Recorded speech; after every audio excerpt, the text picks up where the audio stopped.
you can take place and just remain standing.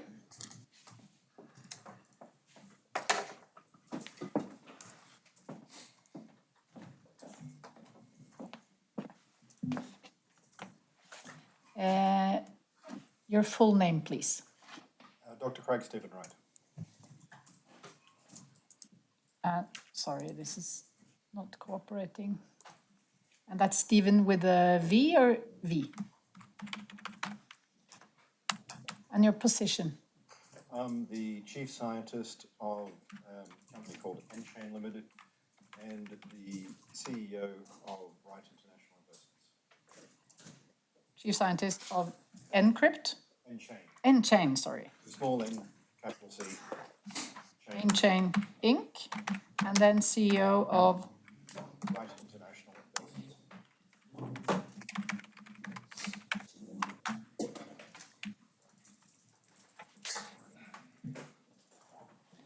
You are now going to give evidence before the court. In doing so, you are obliged to tell the truth. This implies telling everything you know and not to conceal anything. You must state that if you must tell me if you are uncertain of anything or if you don't remember. And it's a punishable offense to lie to the court. I will ask you to make an affirmation that the evidence you are about to give is the whole truth and nothing but the truth. So I'll ask you, do you affirm that you will tell the plain and whole truth and not conceal anything? If so, repeat after me, I do so solemnly affirm. I do so solemnly affirm and swear to God. Thank you. Please be seated. And then your counsel will start asking you questions, then the other side is entitled to ask you questions, and I might have some questions as well. Yes, Your Honor. Thank you. I think we'll just start straight away with the Twitter statements or the tweets from the plaintiff, since that is the topic of the case. When or at what time did you yourself first see those Twitter messages for yourself? I don't remember the exact time. I was at work at the time, and it was pointed out to me. My mother and a number of other people had responded over WhatsApp and other such things, asking why don't I do something about these nasty people, and pointed out the tweets. But was this the first time that someone had called you something on the internet? It was the first conceited time that someone had gone out in this way. I mean, I hadn't seen all of this before. I wasn't looking for it. When you became aware of these tweets, what did you do? Did you try and stop them somehow? I made several complaints to Twitter. I tried to enforce the restrictions on the account, but they kept being turned off by Twitter.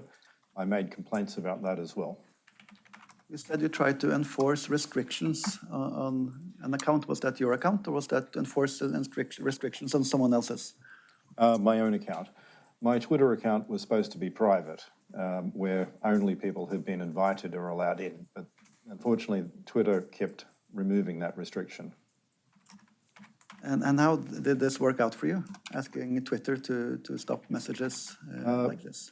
I put a formal complaint into Twitter, and several hours later, I had a response back saying that they believe I've violated their terms and they're deleting my account without any explanation. So there was no other explanation than a general reference to terms and conditions? No, there was not. Any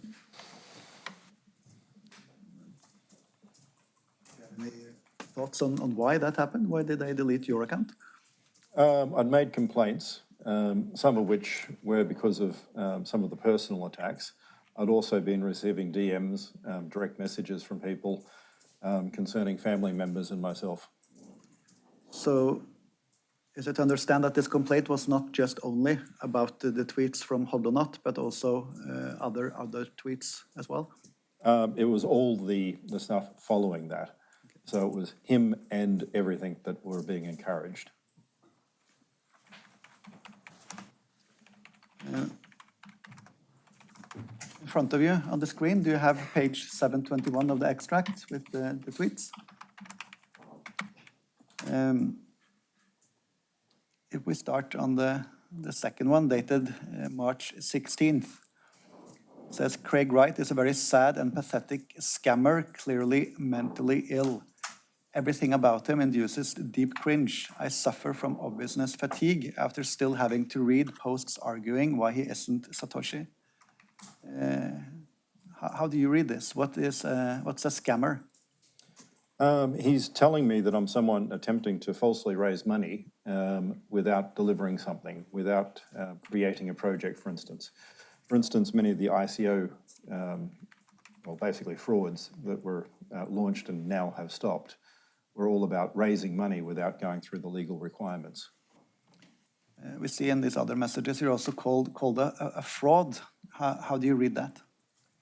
Very badly. I mean, I've worked with law enforcement and trained courts and also military, and being called a criminal when I've only worked for the prosecution is something that I take very seriously.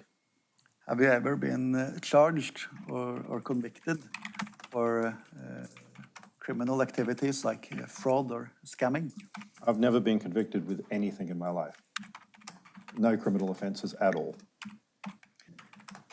Apart from these very specific statements, there are also rather strong characterizations, like sad and pathetic. Everything about him induces deep cringe.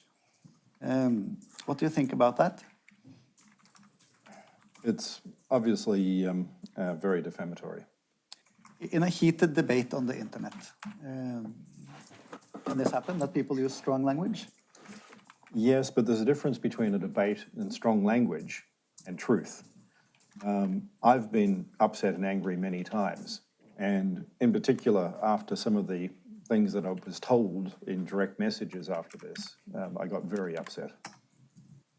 But had you had any contact with Hodlonaut before these tweets? No, none whatsoever. Did you know who Hodlonaut was before these tweets? No, and I still didn't care.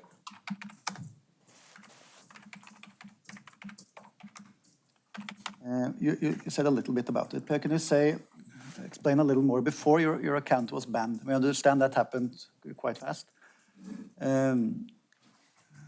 Did people respond to this call to use the hash Craig Wright is a fraud? Was the response on the internet on your side? I got upset because I had responses about my family. I had direct messages and other things, including I had a set of comments going, your slanty-eyed Asian wife is a fucking slut, and we're going to have her and your half-caste daughter raped. And that very much upset me.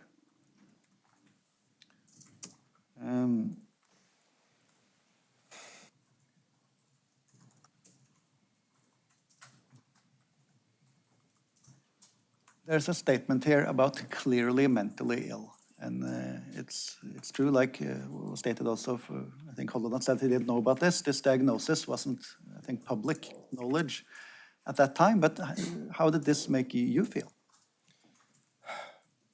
I was told that I was autistic when I was 16. Actually, Asperger's back then. I don't like being called names related to that.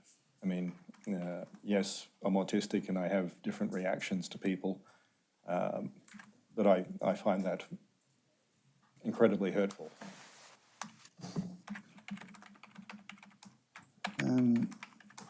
There's a tweet above. There's not all of it, but we can read what is there. My question is to who is talking about from your perspective. I have nothing but contempt for trash like Roger, Fake Toshi, Pedo Calvin, and all their enabling scum. Who did you read these people to be? Was there any doubt? Who was Roger? Roger Ver. Fake Toshi? Roger. Ver, V-E-R. And Fake Toshi? Me. And this reference to pedo Calvin. They were calling Calvin a pedophile. Okay. Calvinaire. But for yourself, for Fake Toshi, is that something others had called you as well? Yes, but it was fairly low key at this point. From your point of view, if 1 or 10 or 100 calls you Fake Toshi, is it okay because others do something that an individual calls you Fake Toshi? Have you sort of said that's okay? No, if lots of people get behind a false idea, that doesn't make it right. Lots of people supported Hitler and enabled him. That didn't make it right. And then on the 17th of March, that's tweet number 3 on this list. As a tribute to Craig Wright being a fraud, I'm going to make next week Craig Wright is a fraud week and tag all my tweets with Craig Wright is a fraud. Feel free to join the celebration. And if we start with that last part, to you, Mr. Wright, did this feel like a celebration? No, it felt like an attack.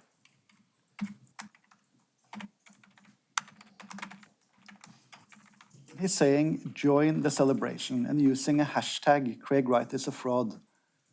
How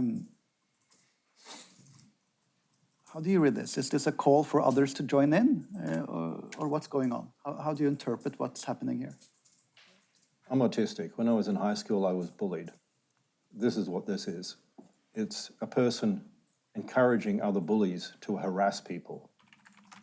Over the internet, people commit suicide, people do things because they've been harassed. People like this are attempting to bully others into submission. And this approach of sending messages on a daily basis and then saying the following week, this is the Sunday, and as a tribute to Craig Wright being a fraud, I'm going to make next week Craig Wright is a fraud week. How did that feel for you? That, I mean, one thing is to have one tweet, but what's the difference for you in having this sort of daily and then also the coming week?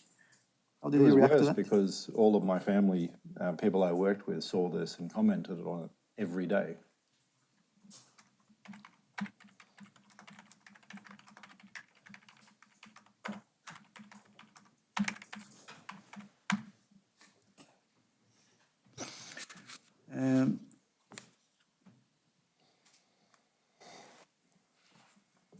On the last tweet on the 17th, it says, the fact that Twitter agrees Craig Wright is a fraud must surely be causing a serious meltdown as we speak, long on popcorn for the next couple of days. How do you understand this reference? What was happening? Jack Dorsey supports companies like Square, now Block, and Digital Currency Group. Jack Dorsey was the CEO of Twitter. Jack Dorsey is one of the funders for Gareth over there. So Jack Dorsey saw what I was doing as a threat and started funding and helping and closed my account.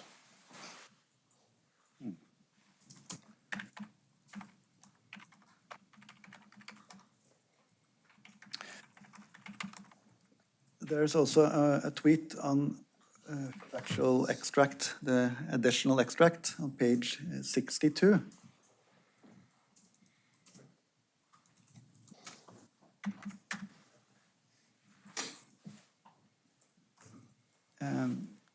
It reads, appreciation and gratitude to the rabid and toxic maximalists out there. Without them, Bitcoin would have gone to shit a long time ago. Someone needs to be loud and unapologetic to keep us from descending into compromise and lose sight of why we are here. And it has a hashtag, Craig Wright is a fraud. This is on the Monday, March 18th. That's the first day of this Craig Wright fraud week. How do you read this, Mr. Wright, about rabid and toxic and so on? These were the people who were threatening to rape my wife, my daughter.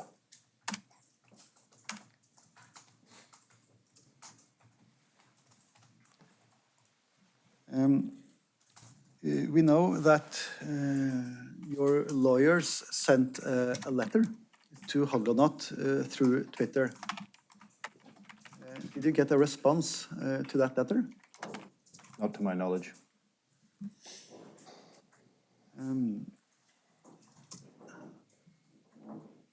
What was your take on this? How did you feel about being insulted in this way by someone on Twitter who was anonymous? What could you really do?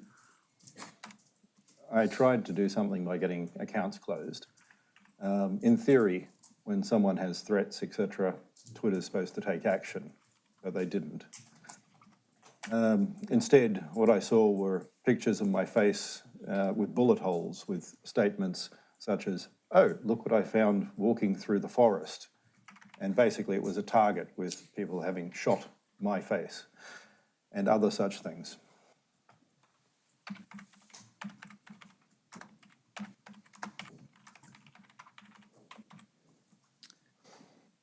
There was made an offer to Granath, both in the Twitter letter and also in a letter sent after he was identified.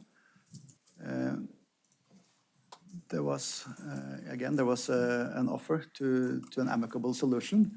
Did you get a response after the paper letter was sent? I got a summons to a court case here in Norway.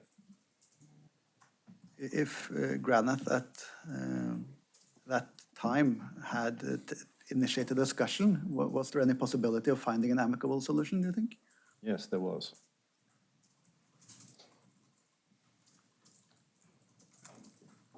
So I asked if there was any contact on Twitter between you and Hodlonaut, and you didn't know who he was in March 19th. But is there any chance you had met him in person or talked to him? Was there any interaction at all outside the internet in Bitcoin conferences or things like that? No.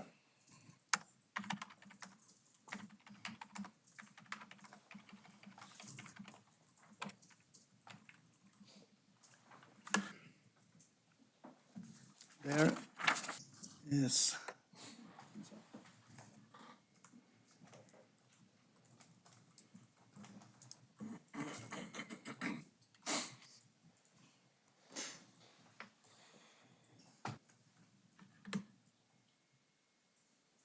Just give a second.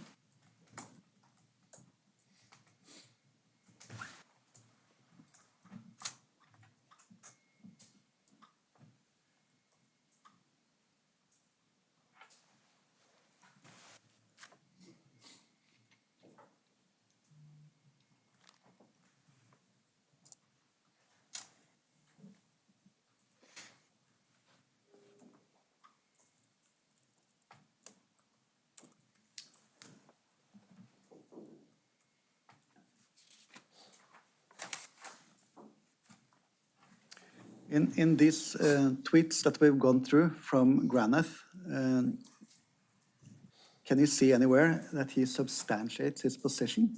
That he explains why he thinks you're a fraud, why you're a scammer, and so on? No, all of these attacks are designed to ensure that I can't talk, to stop people reading what I write, to stop any argument. The entirety here is to ignore the position that I, as Satoshi, said Bitcoin would scale to be in data centers, that it would be on blocks the size of 2 DVDs, which are huge. Rather, they want to ignore the fact that, like with my arguments with people against Bitcoin, right even before I launched it, James Donald, who said the government could take over Bitcoin. And I said, that's ridiculous as Satoshi. I said, Bitcoin scales and ends in data centers. So this whole maximalist bit are people who hate what I want because they want a system like Lightning. Bitcoin's traceable. It means law enforcement can always follow illicit funds.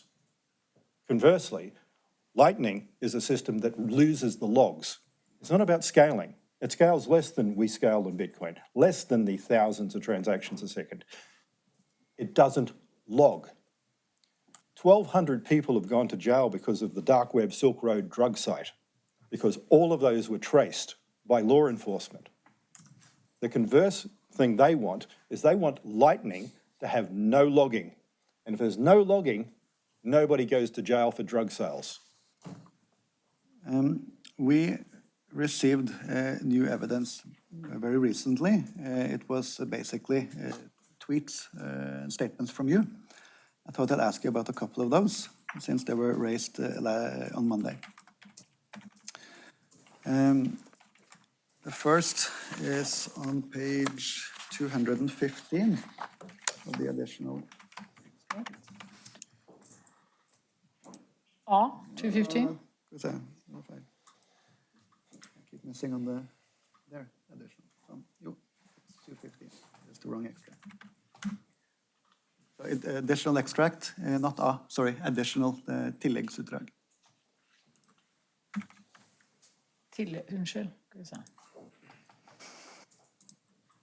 215. Yeah. Yeah. So we saw a couple of these. I'm not sure if that one was documented, but we saw several statements you had made. It's been documented. Yeah. So is this Twitter? No, this is Slack. And is this an open channel? No, it's a closed group. It's a paid community. And we also have some statements we can get on, let's see.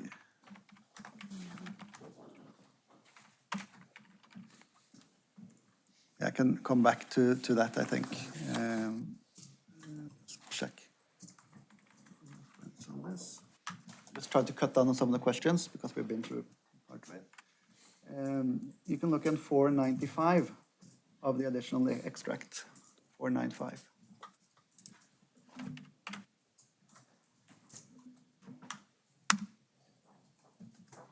And this is a tweet from you. It's from 2018.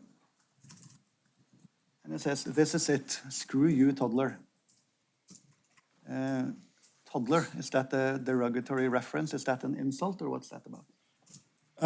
Peter Todd's also nicknamed Toddler from time to time.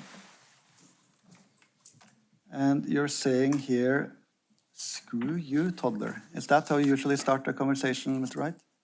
No, it's a response to the area that they've blacked out. Basically, Peter Todd had been telling people that he's going to crash N-chain and steal all our patents, well, not steal, but take all our patents so that we won't have them, and that my company and all the people will get fired. Okay, so you're saying that there was supposed to be something in the black box, but that hasn't carried into... Yes, that's been deleted for some reason. If we look at page 629 of extract A. 629. Of extract A. Remember the previous post was from 2018. This is one from 2017, so it's earlier. Pick it up here as well. And this one reads from Peter Todd. Who is that? The same person, the person who was nicknamed Toddler. This one reads, apparently Craig Wright is a plagiarist as well as a fraud. And there is a reference to something. Have you and Peter Todd have had discussions about several topics? Yes, some of the BTC people, including Peter Todd, put my law dissertation for my Master of Law into, they complained that it was plagiarized and sent a number of letters to the university. The university then investigated and said it wasn't plagiarized, but they still keep saying it is.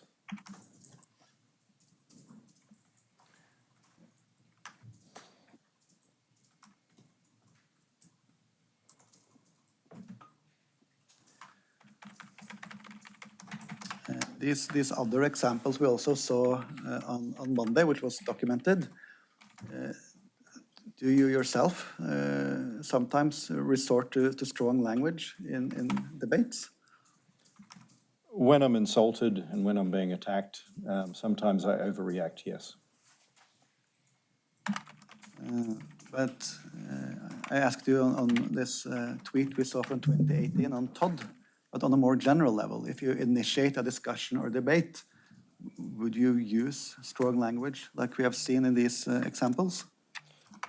If I'm talking about someone such, I will only use truth.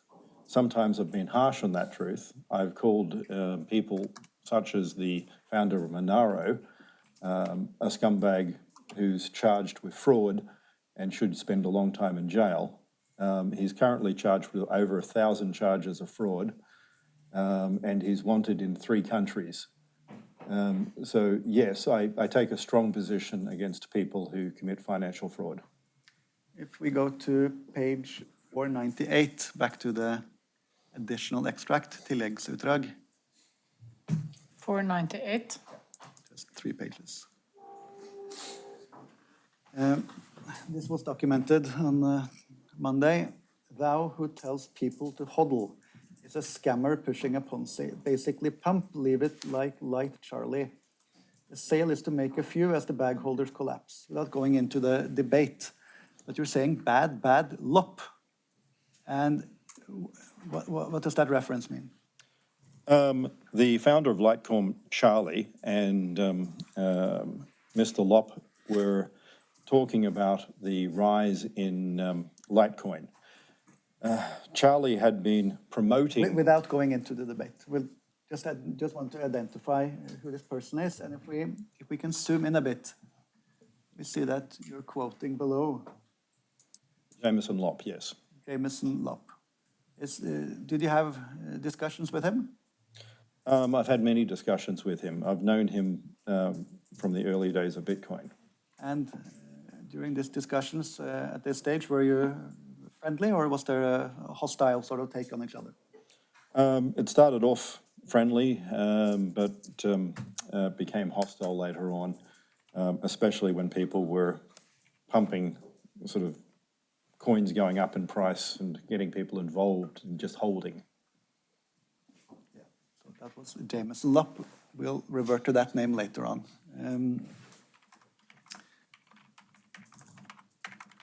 So I think from there we will move more into your background. I want to ask you some questions about who you are. I mentioned to the court as we started that you have lived in Australia. Is that where you grew up? Yes, and I grew up in Brisbane. And I read portions of the book from O'Hagan, or his writings, about your grandfather. Can you tell us a little bit about your relationship to your grandfather? I had an incredibly close relationship to my grandfather. I spent probably 6 days a week when I was young at his house because I had a single mother. She worked, sometimes multiple jobs. So my grandfather looked after me. My grandfather was an early radio engineer and cryptographer, and he used to basically keep me out of his hair by giving me math problems to solve or computer problems. So he would do things like giving me a log table, and I would manually do the math to calculate it, thinking that it was important, not realizing that it was really just keeping me busy. And we learned from what we read yesterday that your grandfather had skills and interests in cryptology and math and so on. Were those interests that you picked up as well? It was. I learnt a lot about electrical engineering, electronic engineering from him. He was trained directly under Marconi in the Marconi School of Wireless, his master's degree is still classified because it's part of the over-the-horizon radar system in Australia. He was also involved in a number of electronics projects and also sort of cryptography. And we heard from Donald Lynam's testimony that your grandfather had been involved in a project. He referenced the Enigma project. Can you just say very briefly what that was? The Enigma project, which was what Alan Turing worked on, was the German cipher machine. My grandfather worked on the Japanese one known as Purple. The Purple machine was the encoding system used by the Japanese Navy to send messages to the submarines.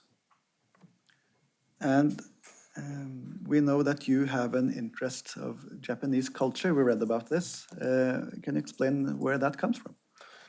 Because my grandfather spoke Italian perfectly, with a Tuscan accent, dialect, etc., he was sent by MacArthur into Manila, where he acted pretending to be an Italian officer while working with the Japanese.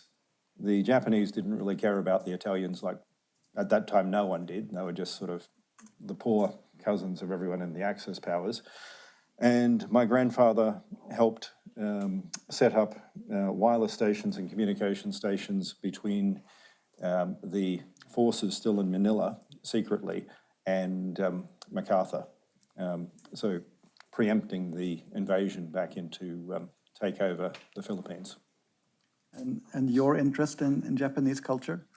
I grew up talking about Japanese culture with my grandfather. He lived with the Japanese military for 2 years.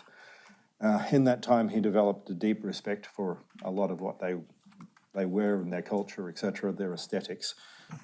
So I grew up doing martial arts, learning about Japanese history, etc., from a very young age.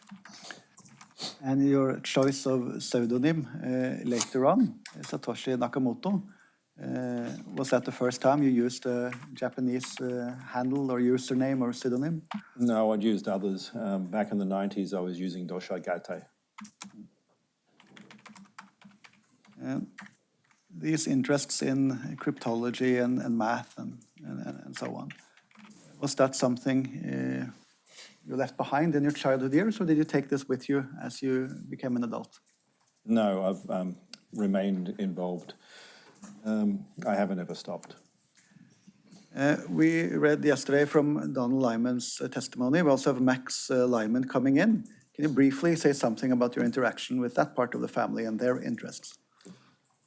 Max is my cousin. He's a little bit younger by only weeks. My uncle Don was very much a father figure, although I didn't see him because he was a wing commander in the Air Force and spent a lot of time in the United States. However, I was in communication with early systems before it was called the Internet, DARPANET, etc. I used to have BBC bulletin board systems that I connected with them, but also very slow UCP and Usenet type communications. Unix to Unix copy protocol is an early form of email exchange. So my sort of summers were spent with them quite often, and I would either go down and visit Max, or Max would come up to our house in Queensland. Did you have any interests more into coding and doing that sort of thing together? I've been involved in programming since 1979. I started as a kid. I was involved, that's how I learned about systems such as DEC. I was one of the early members of DECUS, which is a digital users group. I aided the development of some early internet protocols, helped and communicated with people like Robert Ells, who was from University of Melbourne, on DNS issues back in the 80s, back when I was still just young and people didn't even realize I was only a kid when I was doing it. We read also that you joined the Air Force. About where are we time-wise at that stage? We're in the late 80s. And then moving into the mid-90s, I mentioned in the opening statement that you founded an early ISP company. Yeah, that was in the early 90s. An internet service provider. When was that? 1991. What happened to that company? That was sold to a larger ISP called Pegasus. And then we know that you worked for the Australian Stock Exchange. I was hired as the security manager for the stock exchange. 1 year into that, I started my own company and then contracted back because it was more efficient for what I was doing. I set up the Nipper network, which was the peer broker network, because at that stage, the stock exchange was a mutualized company where each of the brokers had equal rights. So I helped set up the first peer-to-peer system for the brokers to communicate across Australia. And what does peer-to-peer mean?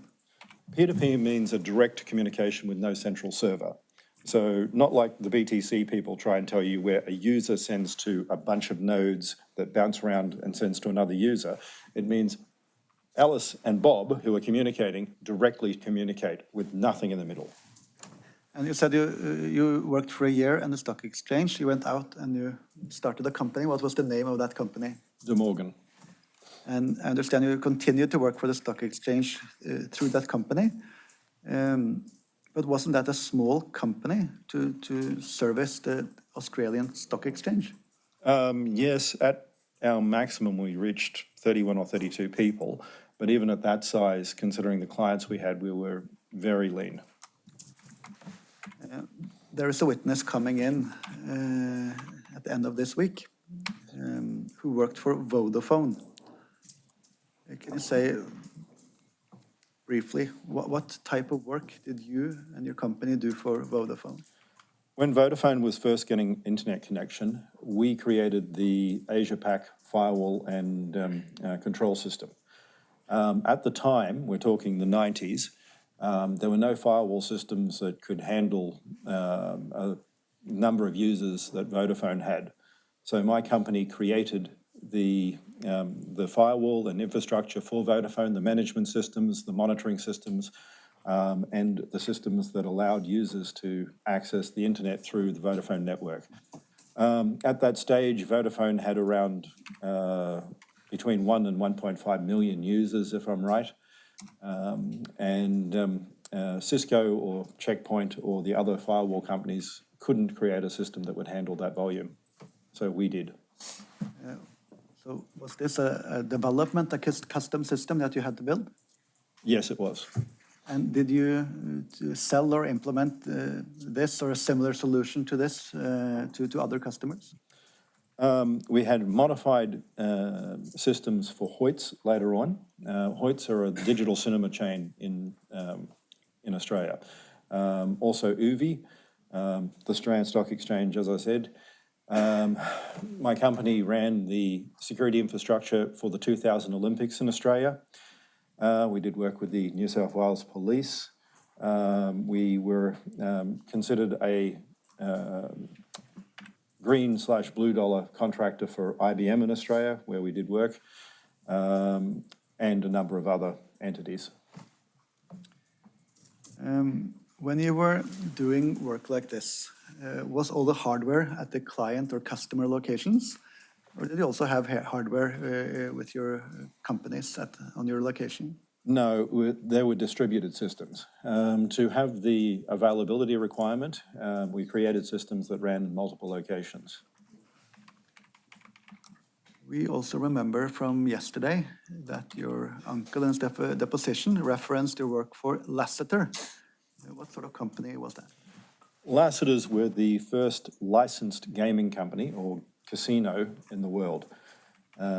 Basically, what they were doing is a casino online, but this was before anyone else had a legally licensed casino.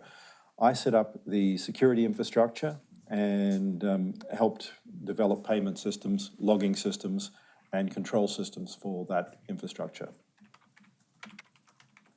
Your uncle referenced some sort of payment mechanism that you worked on for Lasseter. Can you say something about that? Lasseters were losing money because the American government had restricted gaming operations globally. They had restricted the payment through SWIFT. Now, this didn't involve anyone in America, but because of the restrictions, Lasseters weren't able to transfer money from Malaysia or Europe into Australia. As a solution to that, I was working on a token-based payment system that would have allowed instant settlement across banks internationally. It's possible I've misread, but when reading through the documents in the case file as part of preparations to this case, it seems the other side have alleged that your companies, of which DeMorgan was one, but there were others, that these were empty, that was really no activity. Reflecting on what you have explained, is that true? No, as I said, DeMorgan became a public listed company in Australia. We were audited both internally and externally by two of the big four companies. We had an audit committee and we had 30 staff. We had to do reporting on the Australian Stock Exchange. We had a board. The board aren't included in the 32 staff members. And we had operations in 3 countries. You worked on a project called Blacknet. Can you say again briefly what that was about? Blacknet is a secure, economically enabled version of the internet. For instance, in early versions of Web Protocol, 402 is an error to do with web transactions saying payment required. The use of credit cards doesn't work. They're too expensive and they don't allow micropayments. So if you wanted to buy something such as an individual page where you're paying 1/10 of a cent, it is not possible using credit cards. With a minimum transaction fee of over 30 cents, you just cannot do this. So what we're talking about is the creation of low-cost systems, micropayments, not just cents, but even hundredths of a cent. And then you worked for BDO. When did you start working for BDO? I started working for BDO in the end of 2004, from memory, I believe. I needed accounting sort of knowledge. I'd studied accounting in university, but there's a very big difference between study in university and experience. So I had no experience as an auditor. So I worked for a number of years to learn how these systems worked at a deep level.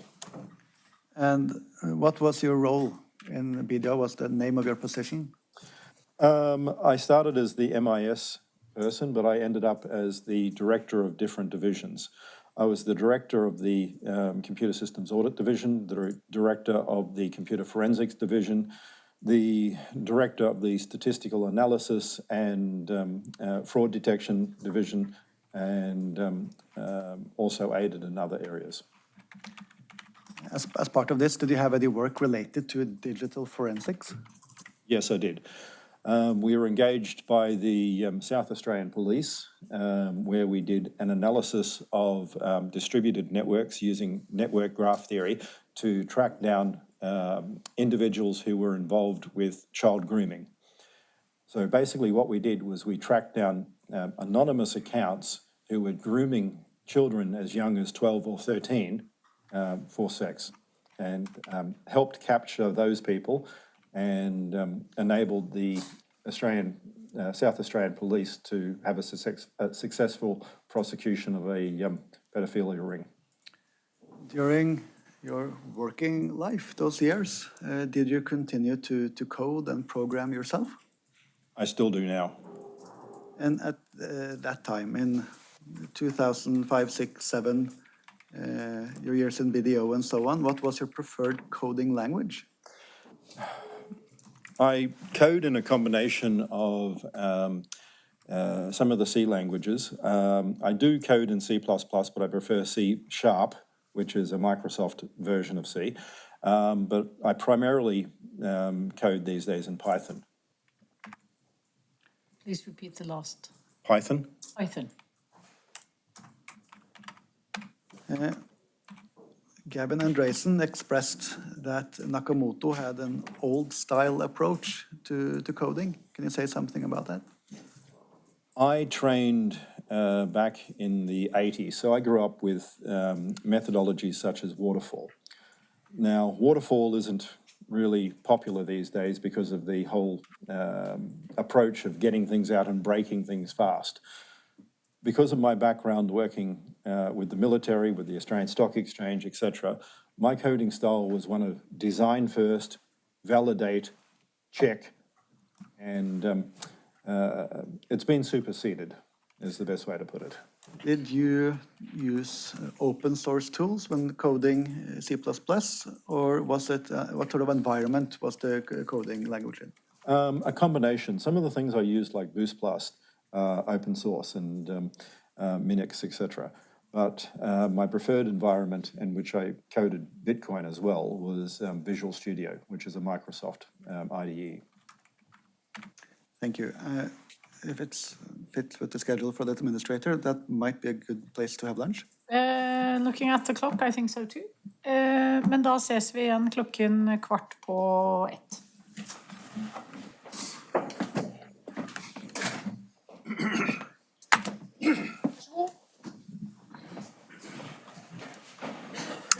Ja, da fortsetter vi. Takk.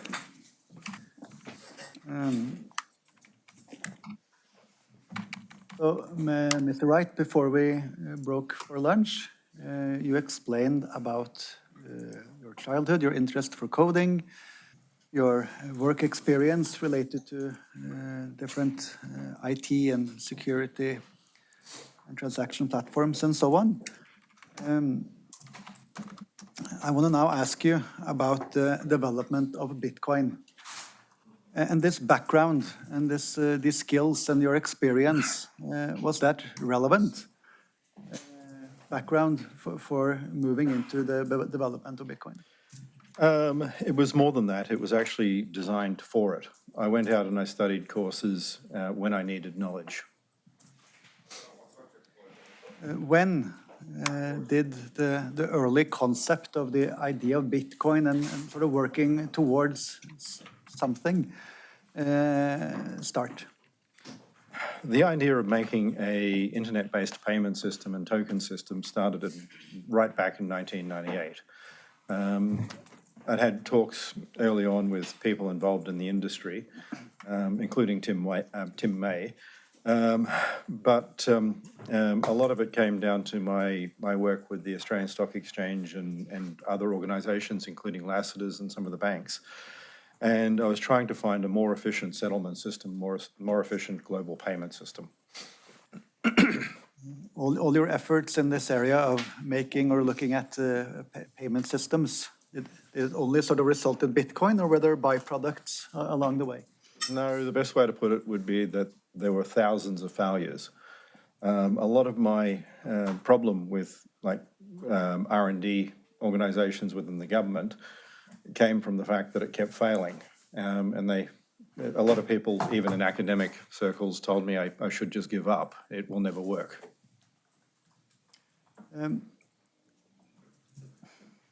Was there a flash of insight? Was there a eureka moment where you suddenly saw everything clearly?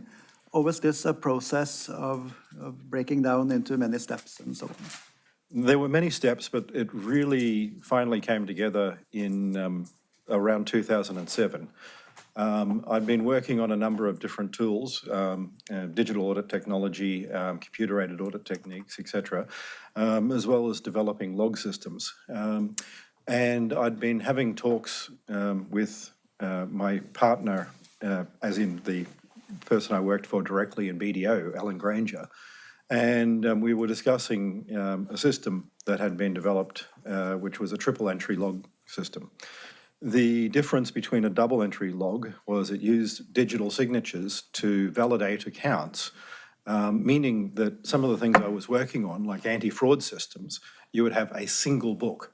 So instead of WorldCom, Enron, etc., you would have a book and nobody could defraud the system anymore. Was there one challenge, one problem, or was there a layer of problems within different disciplines? There were problems within statistics, computer science, economics. Contrary to what people think, there's no encryption in Bitcoin at all. It is not a cryptocurrency. It's not secret.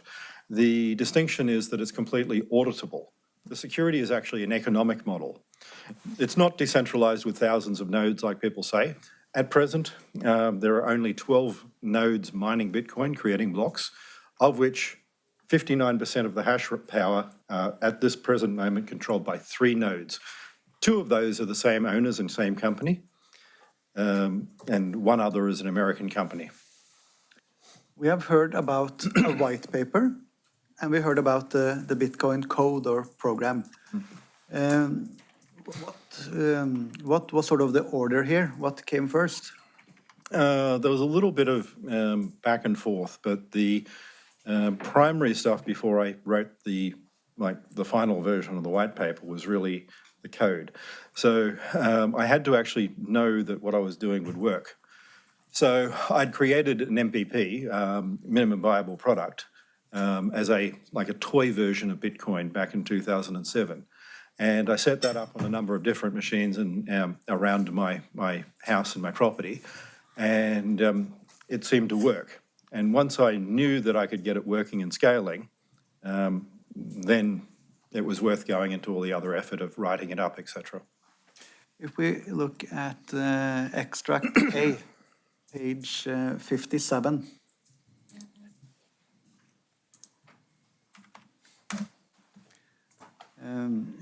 Can you tell us again briefly, what are we looking at here? I do most of my notes by hand at first. The way that I work is I'm still old-fashioned. I'm in my 50s. So before I do anything, including coding, I write everything out by hand. I draw the diagrams by hand. I write what I'm going to do by hand. This is even when I write papers now. So the first version here was my notes, with a whole lot of later scribbles, etc. But I started documenting what I was going to do for Bitcoin. We'll look at there's some draft versions in, not in handwriting, but typed into a computer in a Word program. How do you get from this to that? At the time, what I would do, I use a nuance program called Dragon. So it's voice type. So I would then, rather than typing, I use the keyboard for corrections and I talk into the computer. So I would have my notes and I would just talk through what I want to do. And I keep multiple versions of everything. Even now, like my dissertation we talked of, I think I've got 37 versions of the thing. I finally actually submitted the second version, but you experiment with what you think is better. This handwritten notepad document, it runs for almost 80 pages. Is everything here? Is this, if we compare this to the final white paper, do they match? Have you simply dictated what was here into the white paper? No. The first version of the white paper was actually much longer. But when I sent it out to people, including my uncle and others, they said it was too complex and they couldn't understand it. A white paper is not like an academic publication. It's designed to explain things simply.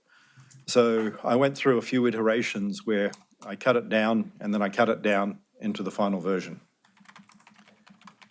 This document, do you know when you started writing this?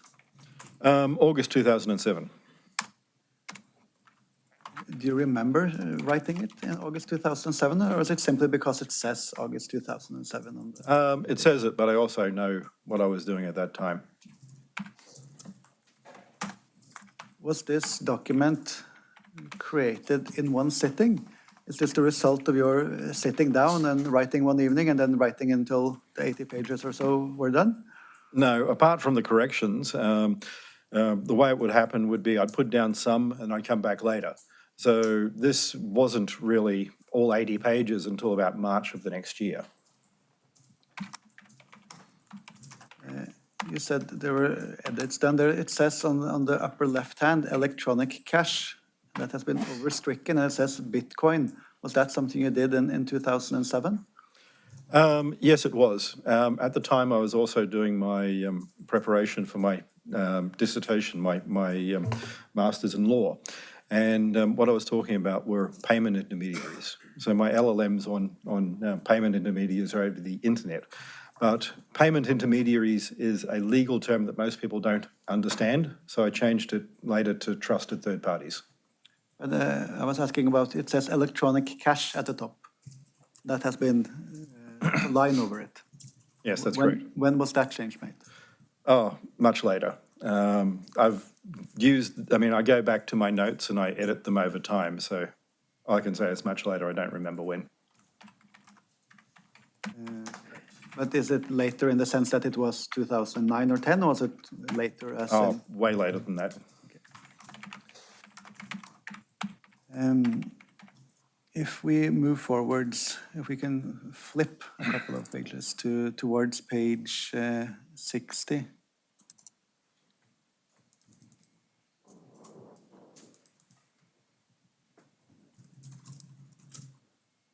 We see at page 60 it sort of stops. And Yes, if I we- do. If we move one more page, 61.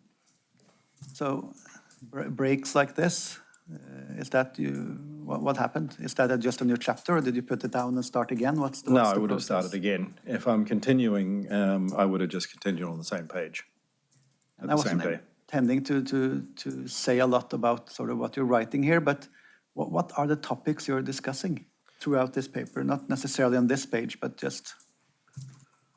Reducing fraud, making trusted systems, but mainly micropayments. The nature of Bitcoin was actually not to hold and not as a digital asset to go up in value, but one for solving the holy grail of the internet, which was small casual transactions. Small casual transactions is noted throughout my paper. It's noted when I'm talking about things at Satoshi. So it's also about not caring about small blocks.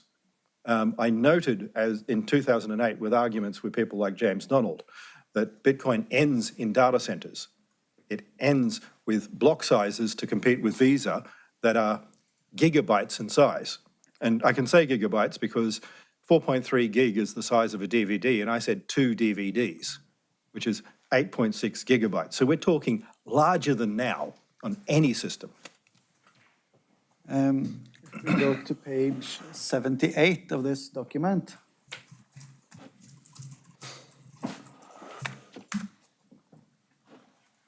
It seems to me that there's a change in... Is there a change in the pen you're using, or is it just a copy? No, they're different pens. Yeah, I don't know why I changed pen. Maybe I started a different day, maybe I did a different place, I'm not sure.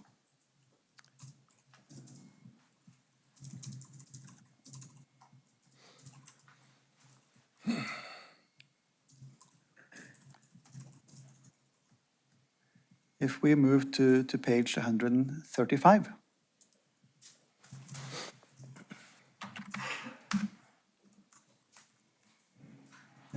These are minutes, it says. What are we looking at? What is this document? I had a meeting with myself and Alan Granger. I mentioned him before.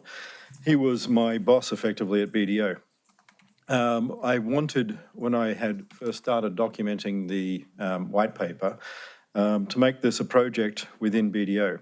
My contract at BDO said that I was allowed to work on things myself outside of corporate hours. I negotiated that, took a lower salary to be able to have my own projects. But I was hoping that the corporation, BDO, would fund this and allow me to do it in work hours. So I was trying to negotiate doing that. It says meeting and BDO. Is that where the meeting happened, or what's that a reference to?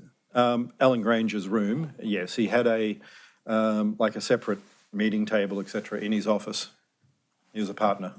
It says August, and then is this, do you remember which year this was? Is it August 7th or August 2007? 2007. Can you remember that? I know I had the meeting. I don't remember the exact day of the meeting. I should have actually put it down, but I didn't.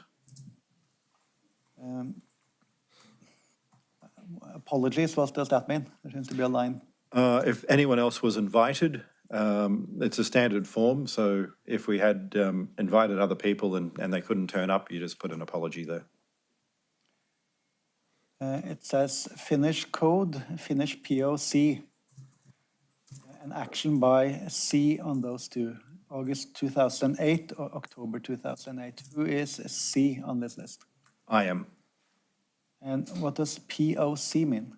Proof of concept. And what's that?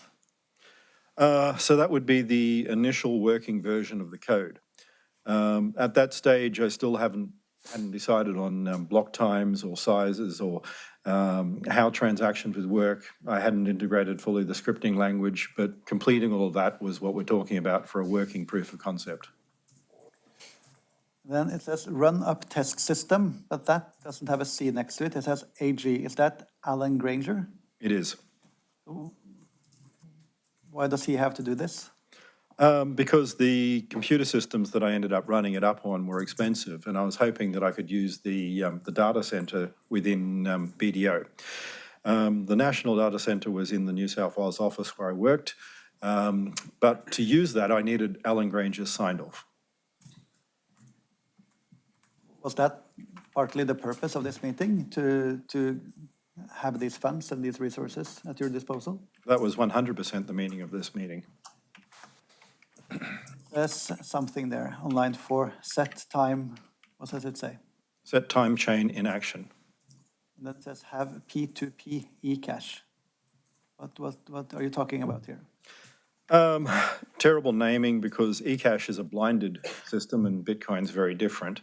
But eCash was the primary digital cash cryptocurrency system that existed between the early 90s and about 2003. Then it says white paper, action by C, July, August 2008.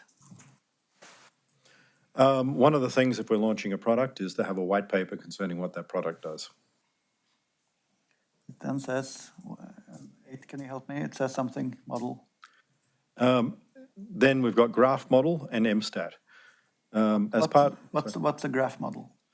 So we're looking at a network model. This is the interconnectivity between nodes and demonstrating a small world connectivity. So basically what that means is that all nodes are tightly connected rather than having hops as a mesh like the internet. One node would send to everything and being able to construct that system, which is very different to how the internet works. It says also MSTAT. I was doing a master's degree in statistics. The final dissertation and project I had hoped to model Bitcoin with, but unfortunately it got rejected. It says at the bottom here, guidelines for a successful meeting. Make sure the meeting is necessary, be prepared, be punctual, and so on. Was this a successful meeting in the sense of, did you get this funding? Did BDO find that this was something they wanted to invest in? Not long term. It was successful in that Alan arranged other meetings with other people in BDO, but no, it was not accepted. Do you remember which other persons in BDO you met on this? I met with Judith, can't remember her last name, Neville Sinclair. I met with Ian, one of the corporate finance partners, and a number of other people. Ian Ferguson, I think, or something like that. Anyway, it's been quite some years. During this work, because you mentioned that you were working on this white paper we saw on page 57, had you started on that before this meeting? Yes, I did. Remember if you'd gotten very far? Were you? Maybe 10 or 12 pages of what I'd handwritten. During your work on the white paper, before it was published, remember it was sent to a mailing list, 31st of October 2008. Before that time, did you share any draft versions or make this available or discuss with someone? Multiple people who knew me as myself, such as my uncle, Stefan Matthews, quite a few other people as well. Some guys in development and coding, some of the universities I was involved with, including Newcastle. But on top of that, as Satoshi, I sent it to Wei Dai. I communicated with Adam Back. I communicated with several people, yes. When did you start using the pseudonym Satoshi Nakamoto? About 2005. We have some witnesses coming in here, but of those you mentioned, are all those on the witness list? The witnesses coming in, sorry. Yeah, but you mentioned some people at university and so on. Do these people remember receiving a copy of the white paper today, all of them? Not all of them. Some don't want to talk, some don't want to be involved. But there are a lot of people that I wanted to be witnesses, yes.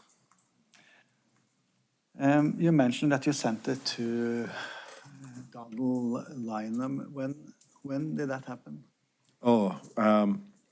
Very early on. He received the first sort of alpha draft of the white paper and pulled it apart and told me it was terrible. And what about Max Lydam? Did he also see this?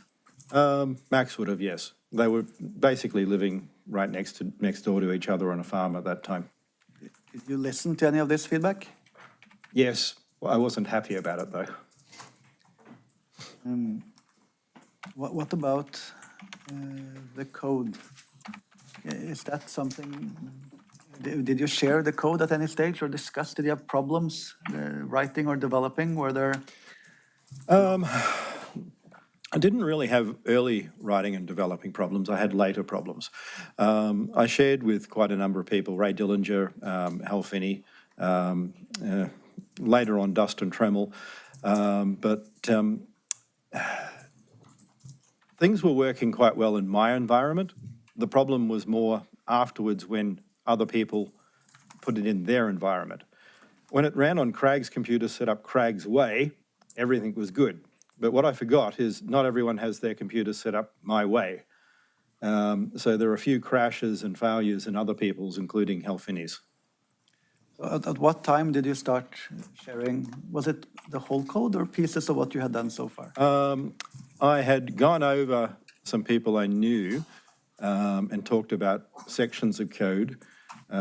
People like Mark Turner in Australia I used to discuss code with, but mainly his focus was more on the UI, which yes. User interface. But he said everything I ever designed was ugly, so I quite often ignored him anyway, and it stayed ugly. But then in November, I sent out segments. I think Ray Dillinger... November, where are we now? November of which year? 2008.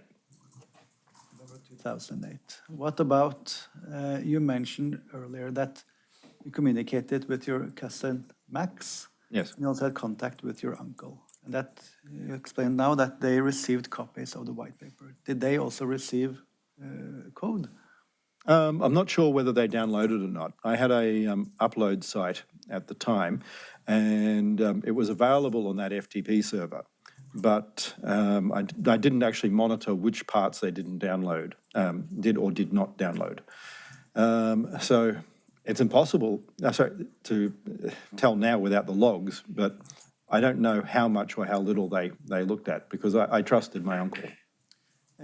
I read yesterday an excerpt from the deposition of your uncle, Donald Lynam, and he explained that he had an Dell XPS computer. He seemed to be proud of that. He said it was hot. Do you know, because he explains that he installed Bitcoin software on that. Do you know when that was? That was in January 2009. Okay, so that was after the code had been distributed. Did you have any contact with your uncle about running this software? Yes, I did. I've visited him a couple times in person, but mainly chats over the internet. How many versions, if you remember, and I asked you to check of this draft version, the typed version, because we've seen there are some different versions in the case documents, which are machine written, like Word documents. Do you remember how many you were working on in this process? More than 7. And Is there anything we need to know or should ask you about sort of the process here? Because I want to know if are they written consecutively or different versions in play? There was a combination of both consecutive and different versions. I also wrote different parts at different locations. At the time, I owned a ranch just outside Port Macquarie, which was about 400 kilometres from Sydney, where I lived. I went there every weekend. So the process sometimes involved me copying things fully, sometimes not. And sometimes I would work on different sections. Now, this is pre-cloud days, so it wasn't like having everything on a stored machine. And I would use FTP servers, but sometimes the chunks didn't merge. So now when you use Word, you have one version and it keeps updating. Back then, I used to work on multiple copies and save multiple copies and cut and paste between them. Okay.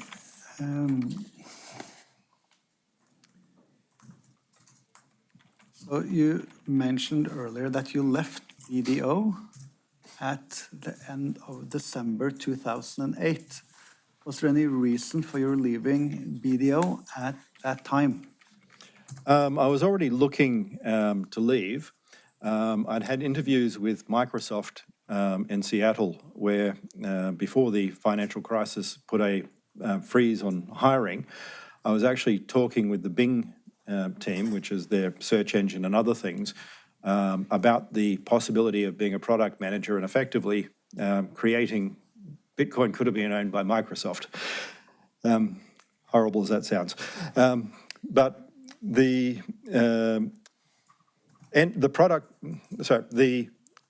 financial crisis ended up with BDO wanting to cut staff, and they put up a redundancy package, and that was in end of November 2008, which I took in December, and then basically on the redundancy, I started working on all of this in January 2009 full time. And then this Genesis block, what was that and how was that sort of started, or what do you do with it? It's a hard-coded anchor. Now, the comment about the article is because I was studying in London, I used to read the Times. I got it for free from Northumbria. Now, the Bitcoin whitepaper notes how that you could use a newspaper to show that something didn't exist before a time, because I won't know what next week's headlines in the news will be. Now, this article was the main article. It isn't, like people are saying who read the first bit, anything to do with anti-bank stuff. If you read the article, the Chancellor Darling, was threatening to nationalise the banks. Thatcher had denationalised the banks many years back, and Darling was saying, the corporate banks will not do what I want them to do. They will not keep issuing loans, and if you don't, I'm going to nationalise you. And the article actually is not anti-bank. It is about anti-government taking over and nationalising companies. And was there sort of a significance beyond the sort of that point about what the article is from a more practical perspective? What does it mean when you post this article and start running the software? One, it's an anchor point, so all software synchronizes on that one file. So it's not mined, it's created. Next, that demonstrates that nothing that occurs on Bitcoin could have happened live before the 3rd of January. The earliest point is the 3rd of January. And why is that significant? What does that mean to you? What did you want to show people? It means that there's no secrets. Bitcoin is a public system, so every part of it's auditable. This is why I say it's not encrypted. Anyone can go and validate every single transaction at any time. You don't need to download a full block to do that. Using SPV allows you to do individual transactions. But if you have the statement saying, this is when I started it, then no one can think, aha, there's a secret chain out there, a secret something else. You know exactly what's happened the entire time. And What was your plan from there? Was that to mine Bitcoins and become rich and retire? No, I never actually thought Bitcoin would ever even hit $1,000 in my lifetime. The nature of the system was micropayments, so I thought it was all about volume. Now, in my first 2 years, I had a lot of fight with the tax office because I spent in 2009 and 2010, actually in 2009, my total claims for setting up the systems, running the systems, the data centers and everything I used were 2.2 million Australian dollars. The tax office and I had a big fight. They said this was all a stupid hobby, that it would never be worth any money. And we went into the AAT, the tribunal court. And eventually I won, but that was 2013 when the price was a lot higher.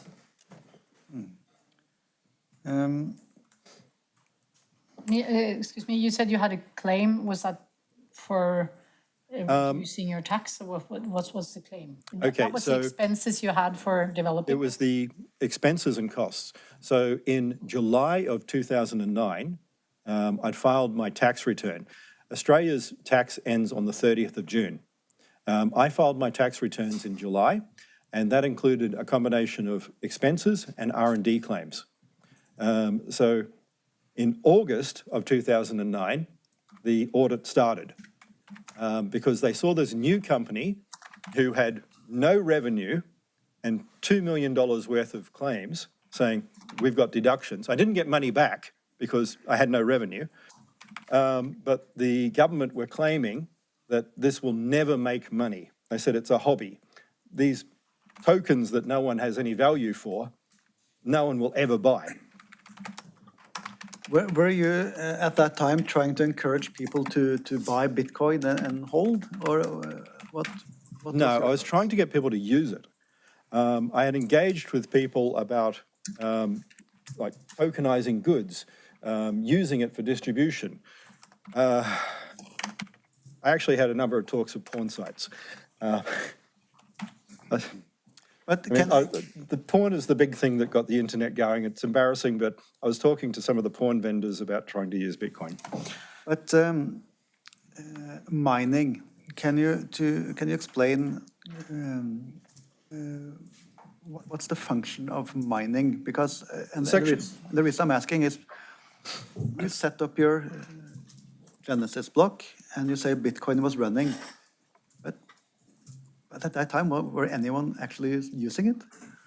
I was, and on the 12th of January, Helfini did. Dustin Trammell did shortly afterwards. Martti Malmi started, I think, in February. So I can name the people on like two hands in the early days. But I was trying to actually sell use. I'd been out to a number of companies in Australia, Hoyts, Centrebet, etc., trying to get use of the system. So it wasn't about hold Bitcoin and make the price go up. And mining is section 5 of the white paper, which defines how a node operates, which is you collate, validate, check all of the transactions, then put them in time order, making sure that everyone knows which transactions happened in which order. Then you can reject any double spends because it's like a check. If the first one to be put into the bank is valid, the second one, wrong. So that is then public. Everyone can see what all of these transactions are doing everywhere, and you can instantly know, well, within seconds, know that something's wrong. The ordering then has a proof of work check. The validation is separate to proof of work. After you've created the block of transactions and you've got a hash, it's a binary tree structure. Now I think it's getting a little bit too technical, but sorry, it's my fault because I asked the question. But I read from the deposition of Gavin Andresen. He said he tried running a Bitcoin mining, but he said that he checked and he was running up a cost on the electricity bill. So for him, it simply wasn't worth it. Was that a problem? Apart from more machines coming in by 2010, I had already had a number of machines which limited some of that, but part of the problem was people had started developing GPU alternatives, which were faster.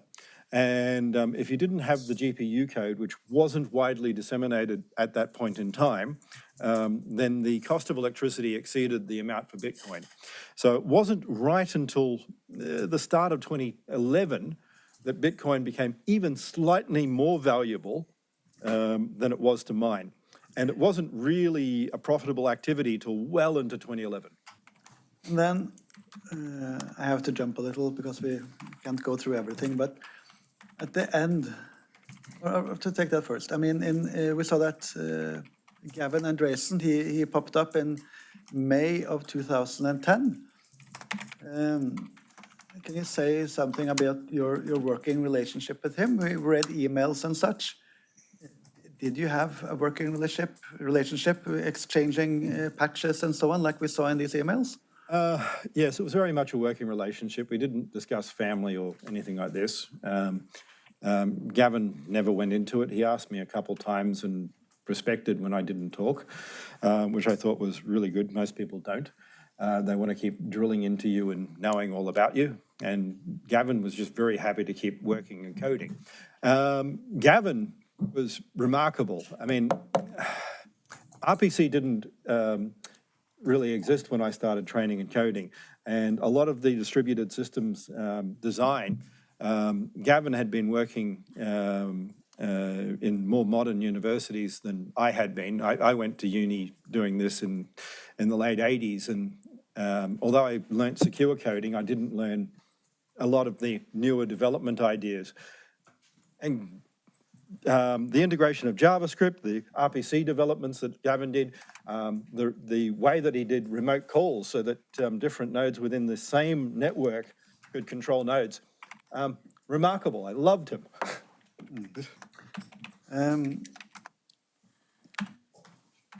And then you withdrew, or at least you gave Gavin Andresen the administrator privileges. What was your plan then, and why did you do that? Well, it wasn't quite the way people are saying. I gave him the administrative privilege on SourceForge. SourceForge is a different system to GitHub where it is now. It's very hierarchical. So Satoshi still had the primary admin, and I gave secondary admin to Gavin.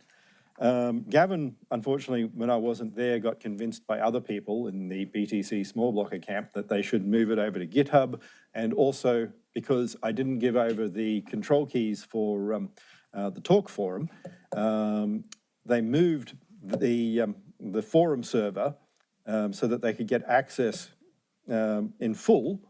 They didn't have the password for the admin, the root on the server, so they set up a new one. That was in June 2011. People still say it's the same server, but that's provably false. So what I wanted Gavin to do was just keep developing the problems that were known that we needed to fix without changing the protocol. I'd been very, very specific that the protocol cannot change. And for you, why did you give him these privileges and sort of take a step back? I really liked Gavin. And Gavin actually knew a lot more about coding than I did. And I thought all he needed to do should have been easy, but Gavin likes interacting with other people, and he's like me in some ways. They take advantage of him. And then we know that you worked on your projects. I need to move towards 2015 because I need to ask you questions about Gizmodo and so on. But in that period, going into 2011 towards 2015, what did you spend your time on work-wise and with your research? I started having problems because of Bitcoin with my first marriage. I came home one day and I told my wife, I've taken a redundancy and I'm not getting another job. I've got this project I'm doing. And she wasn't terribly happy. That went downhill over the next 2 years. You might imagine that doing this project that then I get in problems with the tax office who tell me that it's never going to make any money. My first wife was not a happy camper. So I went through a divorce. That started in December 2010. where we separated, a little bit before that, but properly out of the house and everything followed. I had the Australian Tax Office to fight. That cost me $2 million. But in terms of your, that was At the same time, which I was about to say, I started a company called Panopticrypt. Everything hidden in the open is what it means. I have silly names. What we were working on was improving the scripting language, improving the code. One of the areas I had was scriptura arcane, which is Japanese for scriptable money. That would have allowed for tokenization of shares, gold, digital currencies like central bank digital currency, all on top of Bitcoin. So it wasn't a separate thing. It was like a layer inside Bitcoin. So you could use Bitcoin to transmit, say, krona. Okay, so did you then continue your work within the area of internet payment transactions and so on? I did. And I started communicating with other people that I'd known from BDO days. Actually goes right back to 2009, but I started the communications more. I was dealing with people like Data Action, Qantas Staff Credit Union, and a number of the other banks in Australia. And I went to people like David Bridges, who I tried to sell the idea of a core banking settlement system that would be more efficient than SWIFT. SWIFT settles over a few days. I was saying we can do it in minutes. Unfortunately, I'm not a good salesman. Then we know that in the June of 2015, you had an agreement under heading Summary of Agreed Terms. Yes. Again, due to time constrictions, I needed to answer a little more to the point. Why did you enter into this agreement? What was the challenge? I was having more problems again with the tax office. So I wanted help with managing the companies and protecting my intellectual property. I'd been working and created a lot of intellectual property, and I wanted to make sure that it was safe and my employees were safe, and I had no problems. Who did you involve in helping you out of this? I first went to Stefan Matthews, who I'd known from way back at BDO days, who worked in Centrebet. He introduced me to Robert McGregor. And what came out of your discussions with Robert McGregor? So reference to a platform they were working on, and what was the discussion about? They had a remittance platform. We were going to integrate Bitcoin to make the remittance process between places like the Philippines and other countries faster, to be able to settle across international borders using Bitcoin as a payment intermediary. And we've seen this agreement, and it says in the beginning that IP is transferred to this new company. How important part of this transaction was the IP? What did that represent to you? It's the most critical thing that I had in my life. It is over 30 years of my life, including other bits way before Bitcoin that went into it. And this role of Chief Science Officer, did that mean that you went from being the boss of your company to being an employee in this new one? Yes. And your work, your tasks of research and development, what did you think about that? Was that something you wanted to do? I loved it. Couldn't think of a better job. There's a note that we read in this agreement, or the first one. Why are there two agreements, by the way? DeMorgan was a public company, so even though I'd signed the first one, I needed to get board approval. So we had to go to the board and the lawyers. We used Baker and McKenzie for these agreements. The lawyers proposed changes. The changes were approved by the board, and the second version was signed. There's a note there about a story, someone writing a story. Was that entered into this agreement? Only as a minor clause. The idea was to document the birth of the company. The companies now have thousands of patents with divisionals, etc., and far more. So we're creating technology, and the idea was to capture the birth of this new company. Had you by then told McGregor that you were Satoshi Nakamoto? Did he know about that? No, Stefan told him. Did you discuss coming out as Nakamoto at some point? Yes, but I won't use my exact words.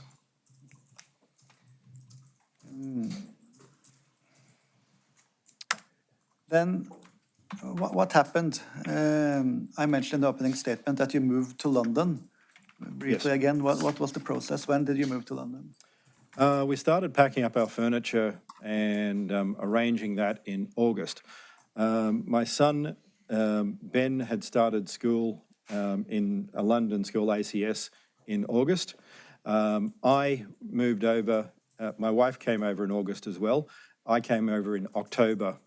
So October 2015 was when I became a resident in London. And then we move into November of 2015. And you heard the opening statement from the other side, where they theorized that it was you or someone in this group, Encrypt or someone, who wanted this outing.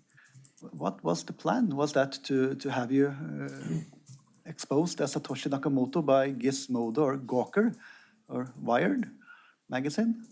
No, it was a terribly stressful moment, and most people don't realize that all the documents that Wired and Gizmodo had were horrible from my point of view. They were doctored, and I mean changed versions of tax sort of audits and things like this. It was everything painting me as bad. There was nothing good in those releases. If I was going to out myself, I would have given them qualifications and all sorts of other things, and something that looked good, not bad. Did you initiate any dialogue with these journalists? Did you sit down and discuss with them? No, I didn't discuss them. The only time I spoke was one of them somehow managed to get my mobile phone number and called me.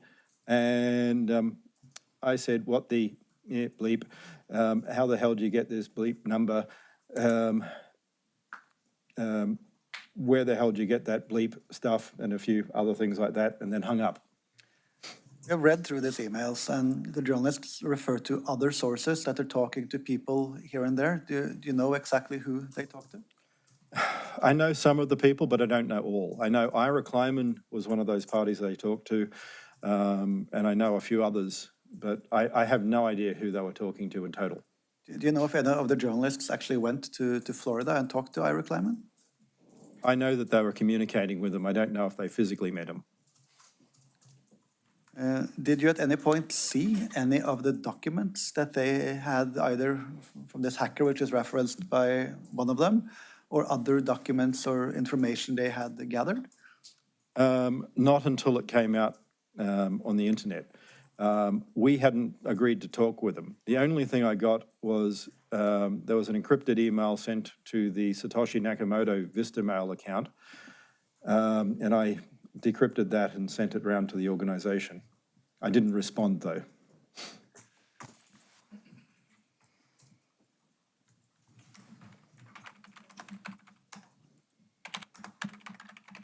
In one of these emails, you refer that to maybe some ex-employees give this over. Do you have a theory about where this came from? Have you checked it? I mean, you worked in security. Have you done have you found out what happened?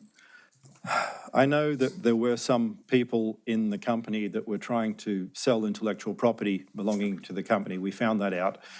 I also know that there were people in the company thinking that they were helping me. So there are lots of things happening simultaneously. I don't know which one occurred. Did you think they would publish? I was worried, but everyone kept telling me that there was no way they'd publish. At what time did you first meet this writer, O'Hagan? Not until either the very end of December or beginning of January of 2016. But what was the plan? We have seen references to doing patents, to completing a platform, and so on. was this? And if you had wanted to go out, so why would you have an author come in and write a story to promote you as Nakamoto and then be outed by the magazine? Do you have any reflections on that? Does that make sense? We're only, based on the numbers, I can tell you an exact figure. We're 57% through our patent portfolio for the research and development material that we started in 2011. So we have issued quite a number of patents already, hundreds of which have been granted. But on our list of what we've got to file, even with now several hundred staff, we have only made 57%. So we are not close to finishing. Then we know what happened. Even before some of these documents were analyzed and criticized on that basis, the outing itself was criticized, that you couldn't be Satoshi Nakamoto. But how did you feel after these articles had landed and people were criticizing this and that? Did you feel that you were to blame? Oh, I just felt awful. I mean, I had people camping out, trying to find me and all sorts of things. I mean, before all this, I was a very private person, and I mean, I've done a couple expert interviews for the BBC, that sort of stuff, but things that no one ever cared about. And this was just ridiculous. This outing, did that have an effect on where you worked and your partner McGregor and so on? Oh, completely. McGregor changed tone.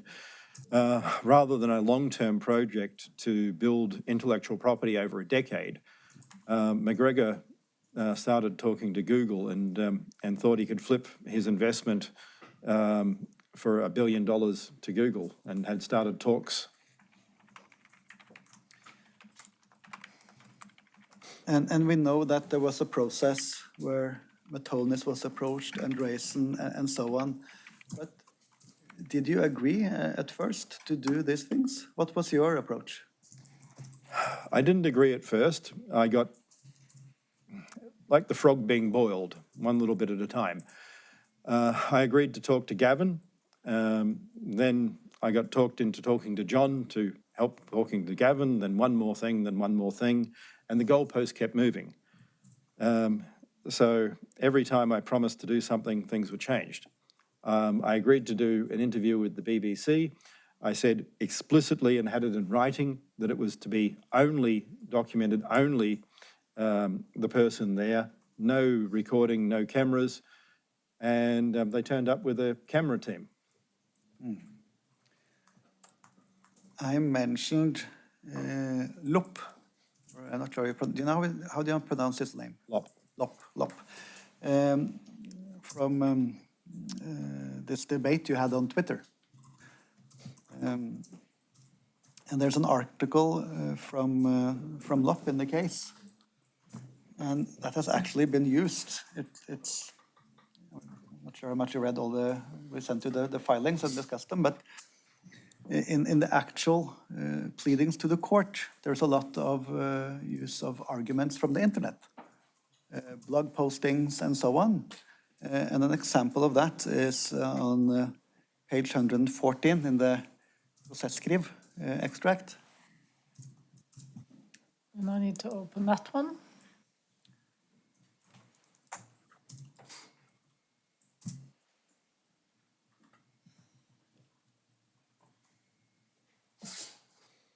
Which appears not to be working. Sorry. Okay, well, it's okay.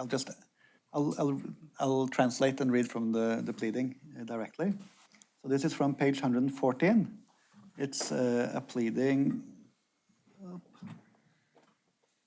Let's find the date. 28th of February 2021.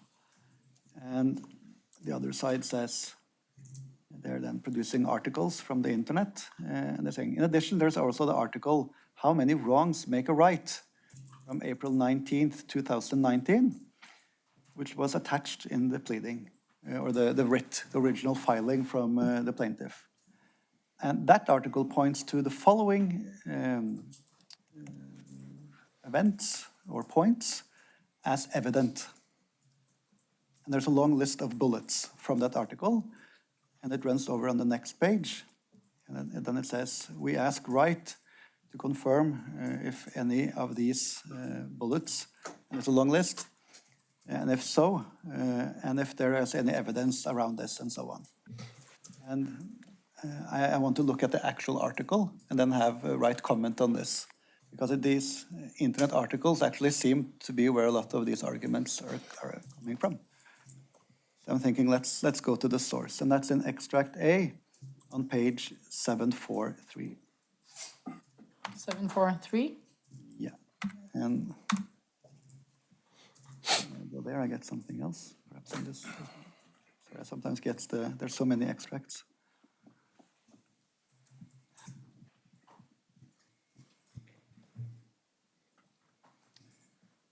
Now I have my machine crashing, just a second.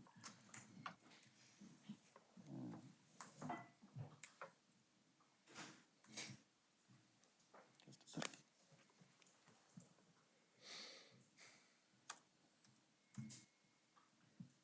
Yeah, I'll just use the one on the screen. No, I got it up. Okay. Yeah, I have it. Sorry, it just sometimes there are so many extracts open. Okay, so we're looking at an article from Bitcoin Magazine. It's from, this is the one from 5/8/19. It says, same title as I read, How Many Wrongs Make a Right? And we see the author is Jameson Lopp. And this list is on 746. So if you go to page 746. Satoshi evidence and lack thereof. What we know and can prove is that, and it says here, he has a documented history of questionable statements and activities. I think we'll just do if you can comment briefly, you don't need a long, but just what's your take on this? He disagrees with me, and he tried to argue that the debate I had with James Donald was really with myself, and that Satoshi wasn't trying to support large blocks. Satoshi was using James Donald as a foil to say that it should be small blocks, which is this is going silly. into a debate, but what's your opinion of Lopp when he's writing this? Is he neutral towards you, or does he have all a prejudice in terms of who you are? No, he helped found a company that is funded and supported by people who need small blocks and the Lightning Network. The entire value of his company will go away if Bitcoin scales. And it says he, and this is you, right? He has a history of appearing to exaggerate his academic credential. Do you have a comment? I deflate my academic credentials. I've never told anyone exactly how many I have. But, and this goes for a lot of these bullets. Do statements like that actually negate you being Nakamoto? No. Do we know that Nakamoto does not have qualities like he's suggesting here? No, apart from the next line, but then he's saying that the changes to Bitcoin. Let's wait. The next line, I want to read it. He has made, this is Craig Wright, has made a multitude of technical errors in his writings that call his understanding of Bitcoin and internet technology into question. And before you answer, because I want to help you answer short, is this the really technical errors, or do you have strong disagreements on the position of Lopp as regards issues on Bitcoin? It's to do with the original version of Bitcoin that I issued versus the changes they made. Yeah. On the next page, Craig Wright's writing style, according to text analysis and the manner, do not appear to be the same as those of the Satoshi whose writings are archived here. When you met Gavin Andresen, did you submit examples, answer questions and so on for him to look at? I did. What was his take on this writing style and who you were? As soon as I started talking to him, he knew who I was. There's a reference here to text analysis. Do you have any thought on that? Someone has analyzed. Text analysis is statistically an invalid methodology that has been basically banned in American courts now. Wright once said, I am a lawyer, and this, financial law, is my area of specialty. Whereas the real Satoshi, when asked about how financial law applied to Bitcoin, said, I'm not a lawyer, and I can't possibly answer that. First of all, your statement about being a lawyer, do you know where that's from? Have you checked where that is from? I do. That was after I finished the College of Law in Australia. And when was that? 2014. And when one is talking on the internet, when I sometimes read on forums, and someone will say, this is not financial advice, and then they will, of course, dispense financial advice, sort of like a disclaimer. Is there also a disclaimer when you're talking about legal stuff? Yeah. Not only I'm not a lawyer, but I'm not your lawyer. Wright once said, at no point have I said that Bitcoin is a cryptocurrency, and yet Satoshi called Bitcoin a cryptocurrency on several occasions. No, I said that it was interesting. I said the word was interesting. That's not the same as calling it that. The word cryptocurrency was interesting. Yes, and the way that it was being referred to. Back in 2010, people were talking about cryptocurrency in a different way, and in a discussion, I was saying that it was an interesting term and I'd think about it effectively. Do you consider this list of bullets? We have some more, but are these strong and weighty arguments? No, they're basically fluff that have no weight whatsoever. Wright once said that he is an academic coder who has no idea about real-world coding. But Satoshi has said, I'm better with code than with words, though. Are you better with code or with words? Or what's the academic coding? What's your take on this? I can write at a level that most people don't understand, and I'm much better with code. But when I'm saying academic coder, it's like we were having the discussion about Gavin before. There are lots of things where Gavin's better. So I'm an old school coder. I'm set in my ways. I learnt back in the 80s, and I can code a lot of things, but there are better ways of doing it that people who do it every day know. It's the academic versus real-world experience. In 2008, just 6 months before the anonymous Satoshi Nakamoto appeared, Wright made a public post stating anonymity is the shield of cowards. It is the cover used to defend their lies. My life is open and I have little care for my privacy. Is there a conflict in one and the other? No, Bitcoin is not anonymous. It's pseudonymous. There's a big difference in that. Private, but not anonymous. Bitcoin is a completely open, auditable system. And this is where people go wrong. Bitcoin was designed to be traceable and not anonymous. But do you think he refers to, he says, the anonymous Satoshi Nakamoto? That means that Satoshi Nakamoto, he is anonymous. And then you're saying anonymity is the shield of cowards. I think he means that using anonymity in saying you're Satoshi Nakamoto. Wasn't anonymous. What was Satoshi? What you said? Pseudonymous. What's the Private. difference? So Cervez, the writer of Don Quixote, used an alias.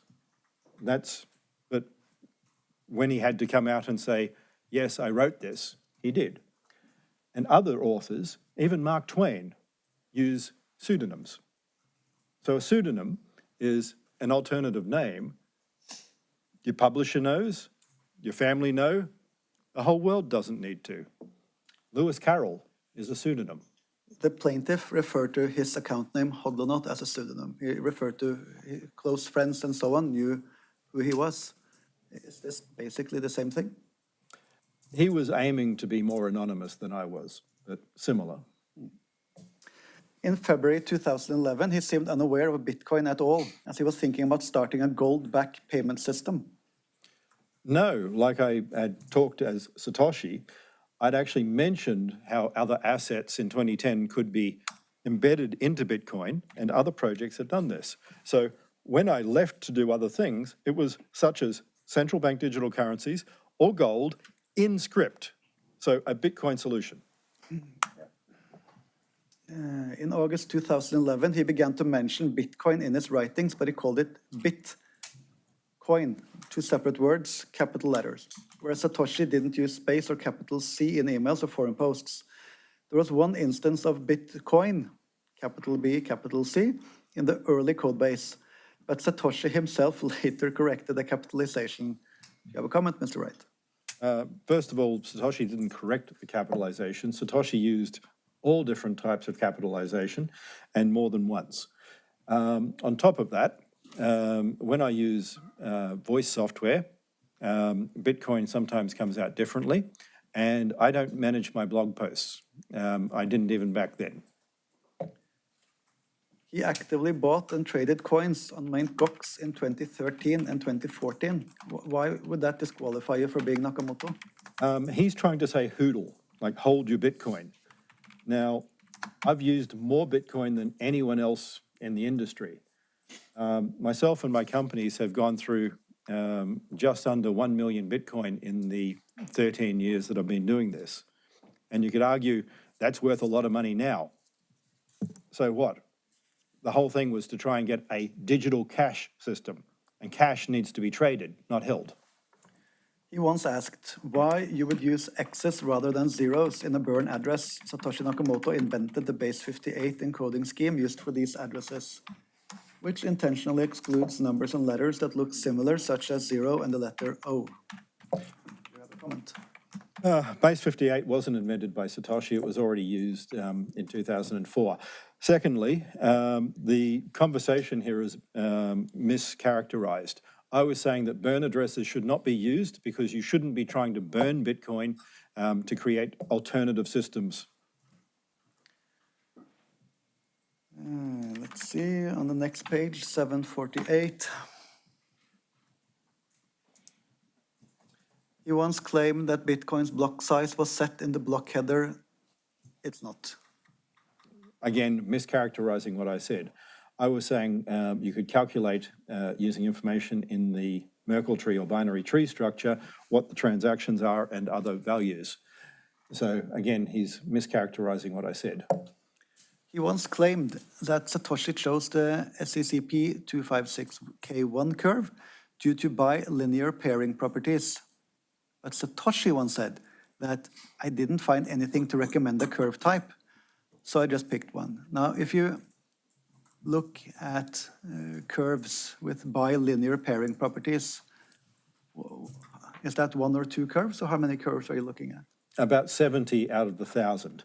So what I did here was I chose out of the 1,000 possibles, there were 70 that had the property I wanted, and I randomly chose one of those 70.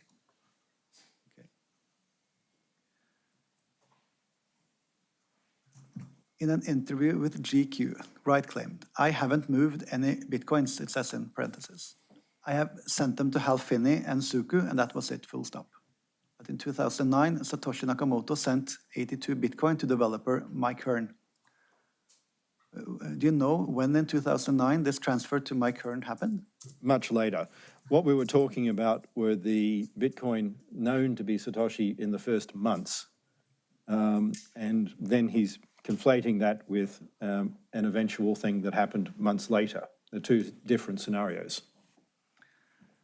He has thus far failed to provide simple cryptographic proof that he controls keys belonging to Satoshi after promising to do so. This is written after the sessions with Andresen and Matonis. Do you agree with what he's saying here? Have you failed to provide simple cryptographic proof? There isn't simple cryptographic proof. To have a signature, you first need identity. You can't prove identity by saying I've got someone's car keys. It states in the Bitcoin white paper that identity is firewalled and isolated from the blockchain. As such, identity is separate, and you cannot use keys to prove this. Every single transaction in Bitcoin is supposed to use a different key, not the same address. So there is no identity linking here. Does that mean that you cannot simply have one key which controls all your transactions? Does each transaction have a separate key? It would be possible to create such a system. Using PKI, you could register a key, go to the government and say, this is my key. Now, at the time we were talking about, nothing of the type existed. It does now because nChain's created it. But in normal Bitcoin transactions, does every transaction generate or need a separate key? It should, but not everyone does that. Many people breach their own privacy, which is something I said in the white paper you shouldn't do. It says the cryptographic proof he did provide has been widely debunked by numerous experts, including so-and-so. And here we have a reference to Robert Graham, who we know wrote an article 3rd of May 2016.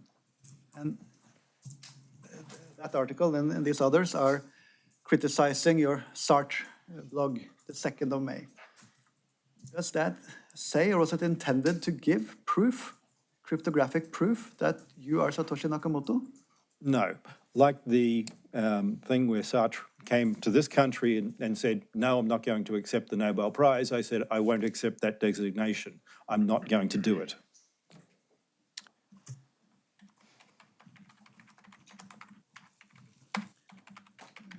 We can go to page 754. Hva sa du? Hvilket? 754. It's the same article, just a few pages on. I just want to take some of these items he's criticizing this Lopp. Altered evidence. It looks as if sometime between 2014 and 15, Wright could have gone back and altered an old 2008 blog post to make it appear he had been working on cryptocurrency in 2008. First of all, when you do blog posts like this, are you typing it in, or are you back then also dictating these in? No, neither. Right back from 2003, I've been using other parties to run websites that I have. So the process is I will type it into a Word document, and that Word document is sent to an individual who runs my website. There have been numerous, and they manage my blog. For instance, right now, my blog is run by Sebastian at nChain. I write a document in Word, I send the Word document to him, he puts up images, formats it, does everything, and I don't even look at it. Do you specifically remember writing this blog? I sort of do. I don't remember the exact details, but I know that the first blog I wrote, yes. We see that there's a box around the date, that's the same. And then the second to last paragraph reads differently. It's the same first sentence. There's a reference to a cryptocurrency paper out soon, 20 years, triple entry, bookkeeping, BDO was good for something. Have you written this in? No, I have not. Bitcoin's not a cryptocurrency paper. Sorry? Bitcoin's not a cryptocurrency paper. It's digital cash or electronic cash. Have you instructed someone, a third party or someone, to do this on your behalf? No, and I wouldn't tell them to remove my first wife's name. They removed... I'm sorry, what was that? Above that, it says, with my wife, Lynn, on one side, and with my wife on the other side. I would not have removed her name. Where is that? I'm sorry. If you go up from the bottom red thing, like there's a larger paragraph there, 2007, that I purchased today to watch on my screen with my wife, Lynn. Ruins, which is a movie. On the other side, it says, with my wife. So she's been written out of the history. Do you know then what has happened here? No, I'm still friends with my ex-wife, so although we split up, I mean, I wouldn't write her out of history. And then on the next page,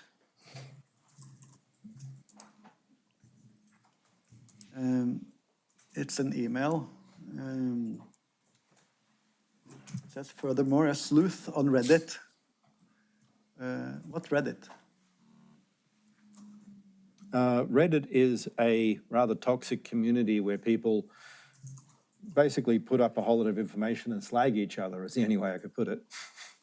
That according to registration information, a domain shown in one of Wright's supposed emails to Kleiman, a key piece of evidence that Wright is Satoshi, was not purchased by Wright until January 23rd, 2009, 10 months after the date on the email. And this email we saw before, I think it was from Gizmodo, might have been Wired, but in that outing. Can you remember writing this email? The subject line, I can. I did speak to Dave around that time, but no, actually the email's not that familiar. It doesn't read like me. I think there's at least one other version of this email with a different email address on it. And it says here that some person on the internet says that domain information defense wasn't purchased or registered with you until later. Do you have any comment on that? One, I don't know what happened, but I had an Exchange server running Active Directory. That was originally with ridgesestate.org. I changed that in 2009 to Information Defense. The way that Outlook and Exchange work, I'm not running, like most people, connecting to a server. I ran the domain server myself. If you change the domain, it will update all of the emails in the fields. I can't even say that happened because the last line doesn't read like something I would say. It says here a key piece of evidence. This is from the Gizmodo article. Did you present this as evidence of your being Satoshi Nakamoto? No, a lot of the evidence in Gizmodo presents David Kleiman as a bigger part than just editing like he did. Did that cause you some trouble later on down the road? I was sued by Dave Kleiman's, who was my friend's brother, Ira Kleiman.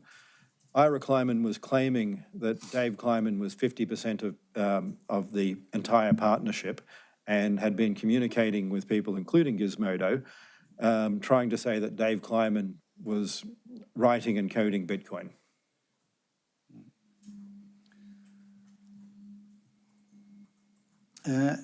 KPMG have made a report on a series of documents which are in the case.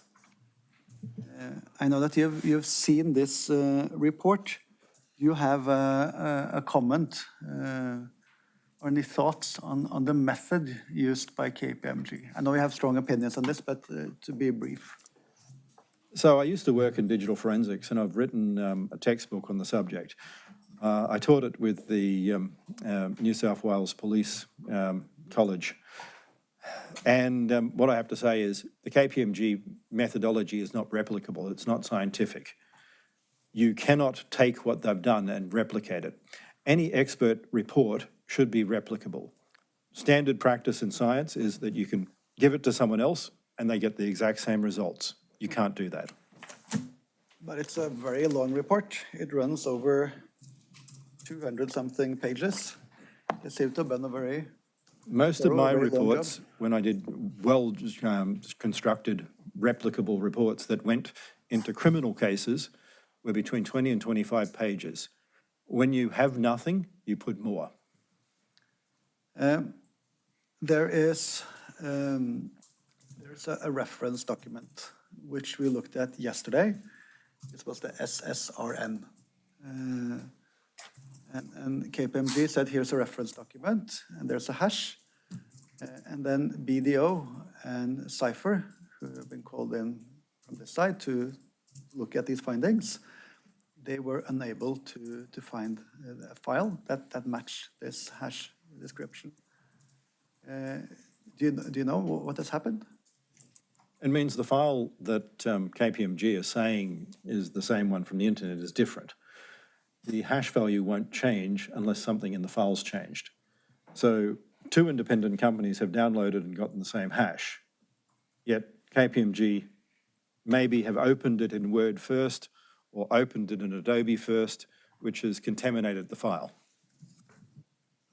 And would that be a problem? It's a huge problem. If you contaminate evidence, then you can no longer trust it. If you, for instance, open something in Word rather than a forensic tool, you've added additional metadata or changed metadata to do with the file you're analyzing.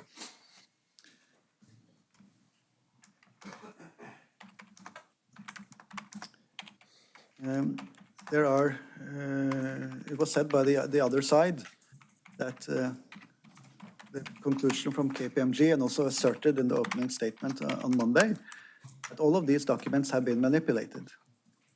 Do you agree with that conclusion? No, you can't make the conclusion. You can say that there are unexplained alterations, or you can say that things have changed. But to actually say manipulation requires additional evidence. You would need to know what's happened and how it's happened. And for instance, if you had logs from a server, you could say who had logged in, why it's changed, but none of that has been analyzed. For some of the documents examined also by BDO and Cypher, there are obvious explanations, like the ones I showed some in that category yesterday, where it's been scanned, basically. And for others, it's been necessary to do a little more thinking, sort of, okay, go back a couple of years, what could have happened? But still, there are a couple of documents where I don't see BDO or Cypher saying, this is what happened. Does this give grounds for concern? Because there are unanswered questions, as I see it. Well, yes. The reason not only that we hired BDO, that we also then went to Cypher, was that I was concerned about these documents and I wanted an explanation myself. Unfortunately, we don't have any of the early log files for many of these servers. Some of them go back to 2011, and since we've moved to Australia, we don't have them anymore. So without that, they're not able to give me any more answers. But you were outed. We have the articles from Wired and Gizmodo, and you wanted to prove, or you were convinced you had to prove you were Satoshi Nakamoto. When you did this process in 2016, did you rely on documents to show you were Satoshi Nakamoto? What was your approach? My approach was very simple, and it's what I still want to do with other cases. There are 80 to 100 people who know all about my history creating Bitcoin. And I've had problems with lawyers trying to get people in court. I don't know why, but I just want to walk people who know my history into court and have people testify. My opinion is people are evidence. Old files that have been accessed by, we had 54 people in 2013 and working in DeMorgan on public servers. Other systems have been hacked. I mean, sitting there and going, you can prove with a file? No, you can't. But this is something we see referenced in the case. Gavin Andresen, when he asks for his 4 criteria for proof, he says emails could have been hacked. Keys could have been stolen or hacked. This is his take. Yes. For normal people, I think hacking is like number 1 on their lists of concerns. But when you are a well-known figure or people know who you are you more susceptible to hacking and this sort of activity? More, because there's also a lot of money involved. There's a lot of intellectual property. That intellectual property is highly valuable. So people want to steal that as well, not only the keys, but the IP. As you may guess, any intellectual property that hasn't already gone to patent can be stolen and replicated. And some of these patents are worth a lot of money. You have I would say, a special history when it comes to documents, because you have the Kleiman case. And I mentioned in the opening statement that we have checked, and roughly 1.9 million pages of documents were sent to your opposing party in that case under discovery. Was that documents only from you personally, or also other places? No, these were from the corporation. The search match out of 34 million or so documents, I can't remember the exact number, but something like that, returned 1.9 million that had matches based on the criteria in the US, and they were given over. They were created between 2007 and 2016 or 17, and they involved not only me, but up to 54 staff members. There were also laptops from ex-staff, email addresses from servers from ex-staff, and from external parties, including government agencies and others. Were any of these documents later filed in the Kleiman proceedings? Yeah, most of those were filed, and some of them were used. Would those then be available for download for people on the internet? Yes, both the ones from third parties and myself.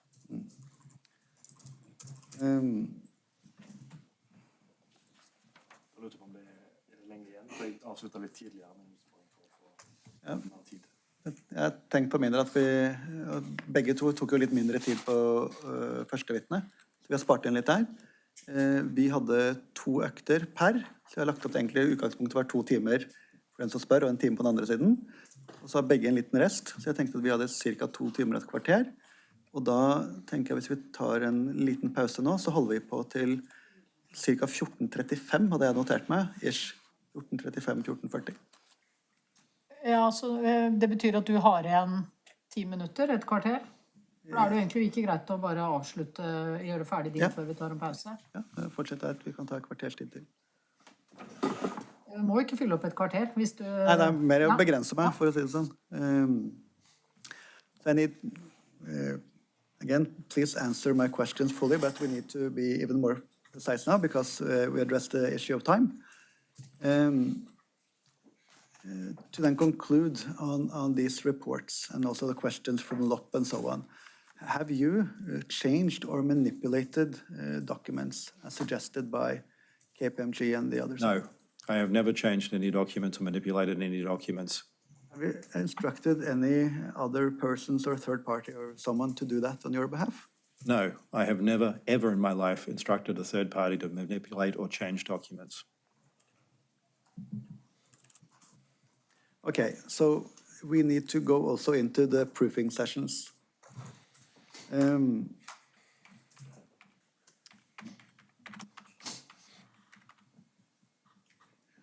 Jon Matonis, when he did a proofing session, who chose which keys would be used?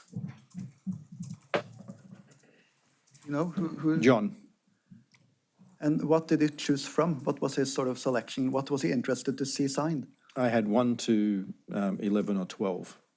And when you say 1 to 11 through 12, I think it's very clear The for you. keys associated with the first 12 blocks created on Bitcoin. And why were those especially relevant? Because it was believed that only Satoshi would have been mining. And there was also an email from Hal Finney noting a payment from myself. And that, of course, is some evidence that a key belonging to Satoshi.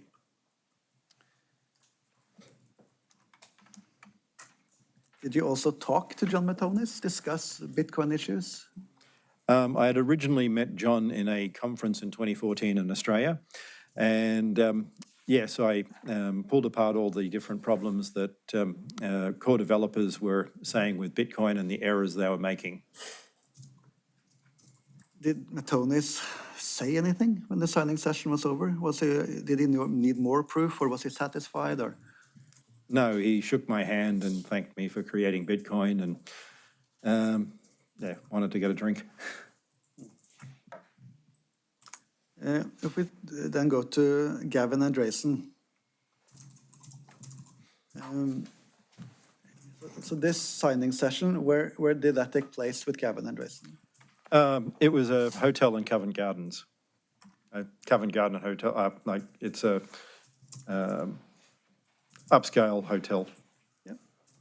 So again, did you choose which keys will be used, or did Andresen choose? Gavin did. Had he prepared this in any way? No, we were not prepared in any way.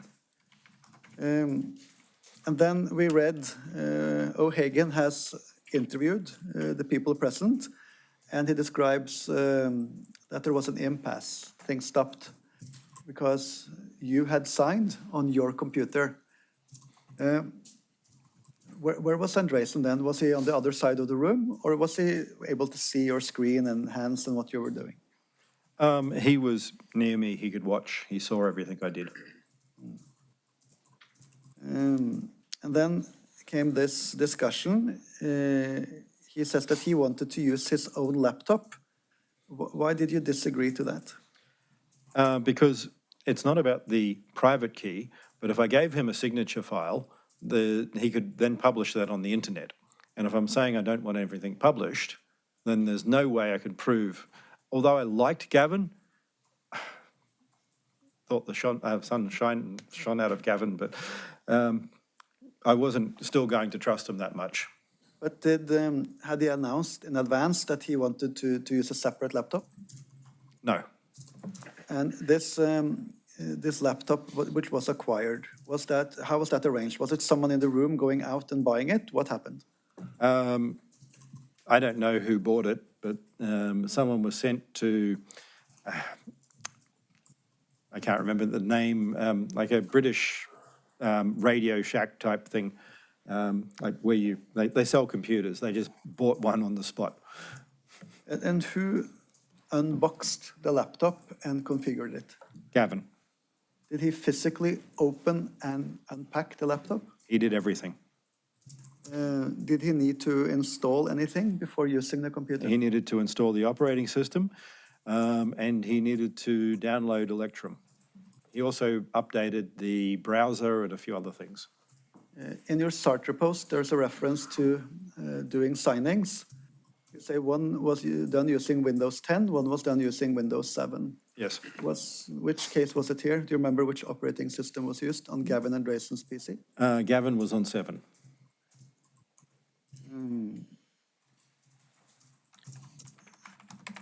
How did he connect that new computer to the internet? He connected to the hotel Wi-Fi. I'm not sure if it was direct or whether he used a dongle.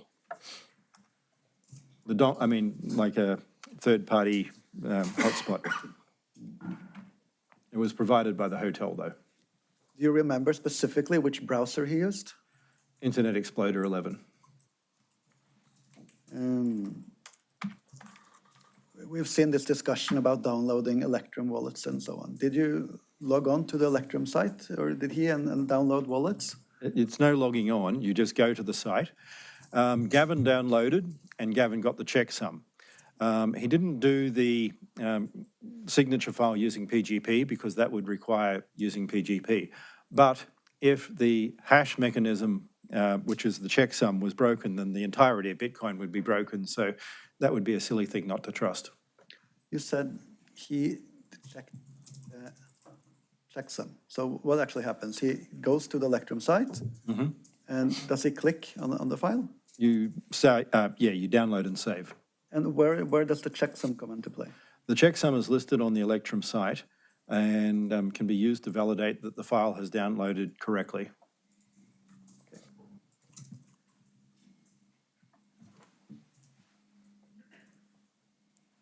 I mean, this seemed to have taken some time. Did you also talk to Andresen during this time, or were we sitting silently in each corner? No, we talked extensively. It was really nice. Did he ask questions related back to 2010 and the work on Bitcoin development? Yeah, it was really good.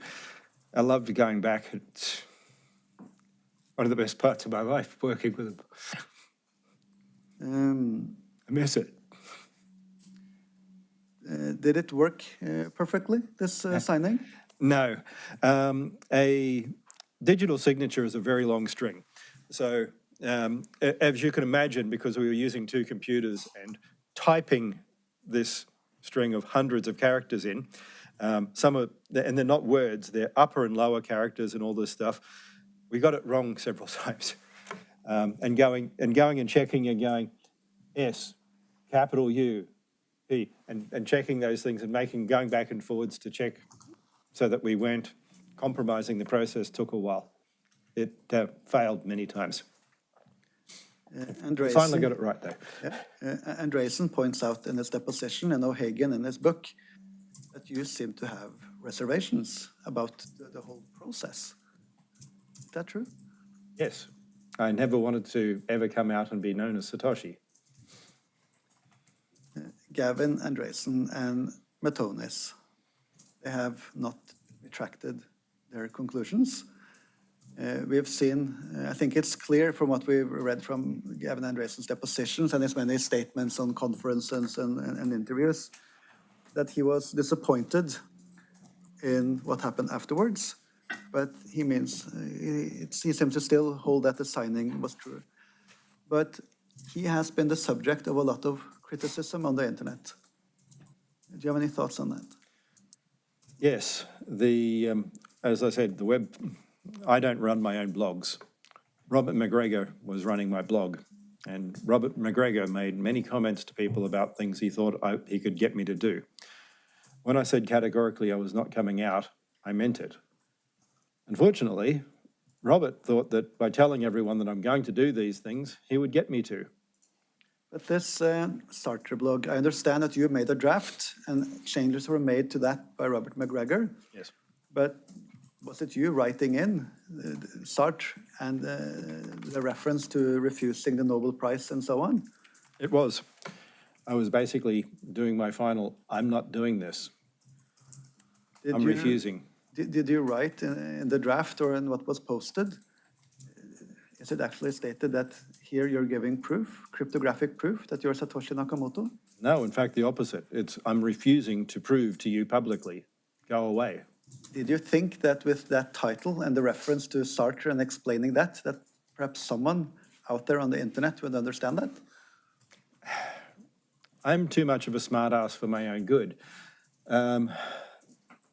I have figured out after this that practically no one in information technology knows who the hell Sartre is, let alone that he turned down the Nobel Prize, let alone that he was an existentialist. So, yep. Being a smartass is not always good. We know that after the Sartre post and the criticism that entailed, Matthews and McGregor tried to arrange a new sort of fix to this problem by having several people send bitcoins to your account and then for you to return it. And we were moving into position to do that, but then you didn't. I said I'd discuss it. And before I even had a chance to discuss it, they'd already gone out there and told everyone, which isn't discussing. O'Hagan, he describes, I read this was where we arrived at your house and the blue sky and the plane trails. This private session at your house, what did you actually show him? What did you do in terms of cryptographic proof to O'Hagan? I was explaining how Bitcoin worked. I was going through the entire process, how it was designed, how it functioned. And while I was doing that, I still had the early keys loaded. So I demonstrated with the first 12 blocks how Bitcoin worked.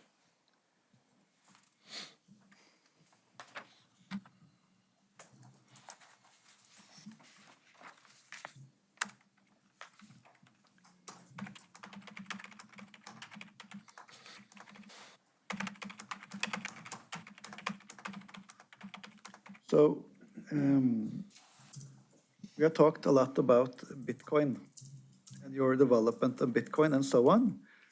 In the blog post from Matonis, he mentions towards the end that you're also doing research on new things. And I pulled out a list of some patents. And I just want to ask you about that. There is a patent here with reference number EP3259725A1, Universal Tokenization System for Blockchain-Based Cryptocurrencies. Is it possible to summarize that? I haven't asked you to prepare for this, but do you have like a sentence or two? Yeah, so back in 2016, we took work that we'd been doing in Australia and we filed a tokenization system that is effectively now called an NFT. So NFTs, according to Vitalik, who called me a fraud, were created in 2017. I just need a description. What's the technology? What does this patent describe? NFTs. Okay. And then patent number 2, I'm not going to read the number, but the title is Secure Multi-Party Loss-Resistant Storage and Transfer of Cryptographic Keys for Blockchain-Based Systems in conjunction with a wallet management system. Can you translate that into more understandable? Yes, it's a multi-party threshold system using a homomorphic encryption scheme. What it will then do is allow multiple parties to simultaneously do keys without ever creating a copy of the key. So if we gave it to each of the people in this room, you could say that half of these people need to interact and they can create a signature without ever recreating the actual key. And there are more patents here, but Who is the inventor of these patents? Myself and people who work for me.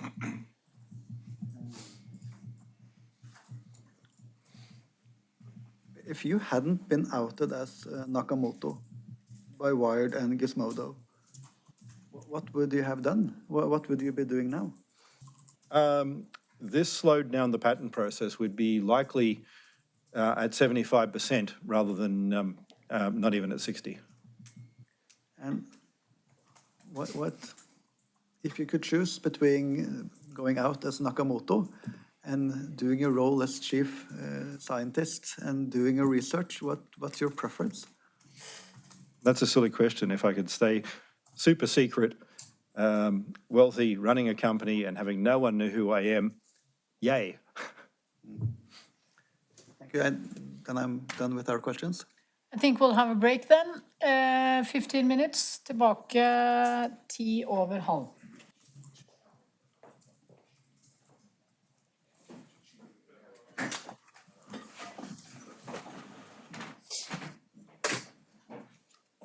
Vær så god. Ja, advokat Haukås, da er det din tur. Eller jeg vet ikke hvem av dere som skal stille spørsmål. Jeg begynner I hvert fall. Hi. I think I'll just start with asking some question related to what you said in your primary testimony, and then I'll come to my question afterwards. Yes. And I'll just take it in the same order that you said it. And the first thing you said that I want to ask you about is that you said that you were never convicted of anything. But on your Wikipedia page, which is on the A, page 29. A29.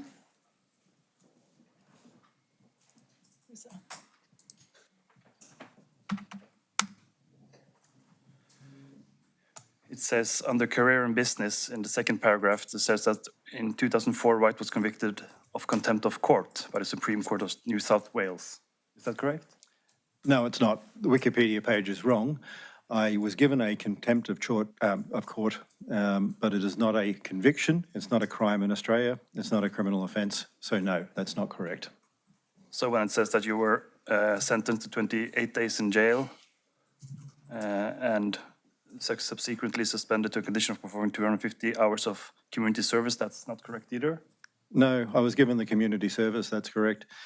I was rather belligerent, and unfortunately, the judge didn't like my attitude.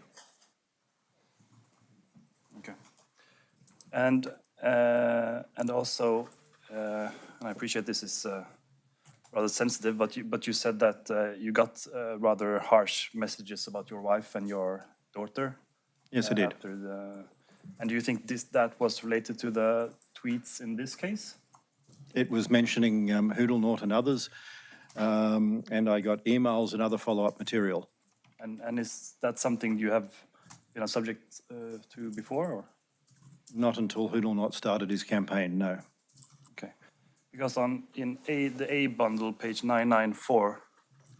Jeg tror du må ha mikrofonen litt nærmere når du snakker. Hva sa du? 994? 994. Yep. You mentioned to Gavin Andresen in 2017 that trolls do not threaten to rape your kids. So it seems like you have gotten similar messages back then, is that correct?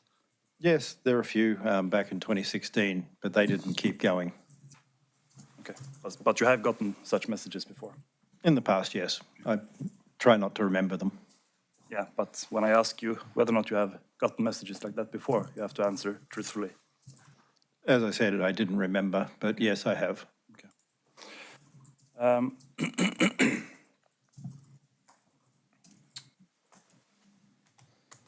Let's see.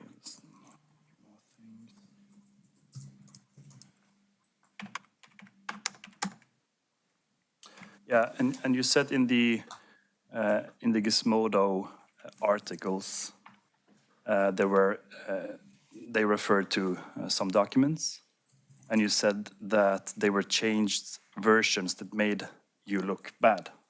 Is that a correct reference from your testimony? Yes.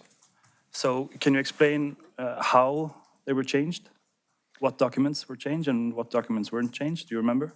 As an example, the ATO files, the ones that are there, you'll find that the metadata on all of those is 2015, and they are timestamped with Gizmodo.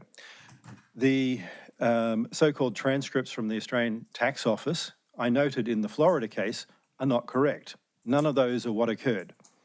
So these all build a story that incorporated Dave Kleiman.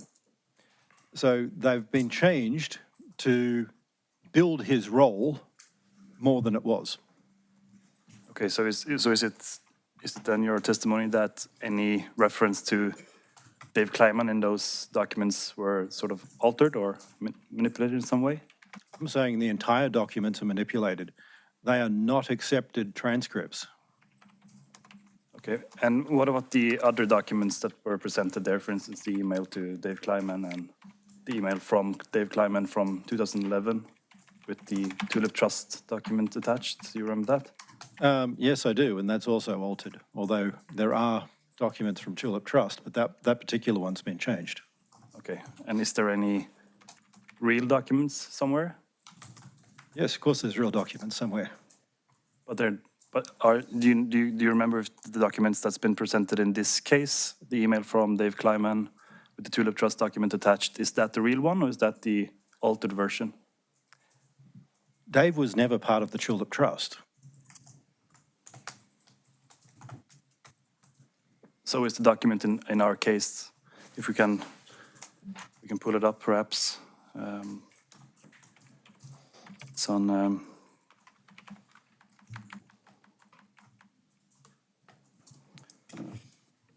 it's on page 284. Do you see that? Yes, I do. So this is an email, and on page 285 there, the attachment to the email is presented. Is this a real document or is it a manipulated document?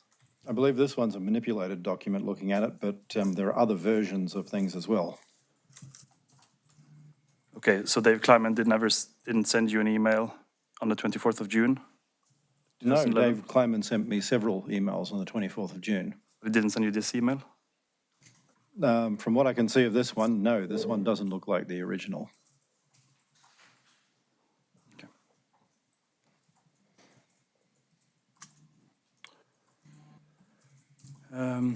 And you said that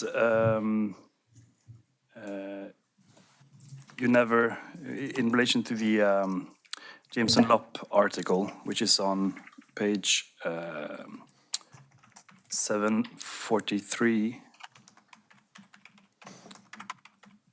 there was a discussion on that you had once said that you had never called Bitcoin a cryptocurrency. You remember that? I do. And you said that you had never called it a cryptocurrency as Satoshi. You remember that? I remember that I said I didn't reference the way that he was implying, yes. But if you look at page 271 of the hearing bundle here, is the forum post from Satoshi announcing version 0.3 of Bitcoin, the P2P cryptocurrency. You see that? I do. Is that something you have written? No, that was written by Martti Malmi. Is it written by someone else? Martti Malmi. Okay.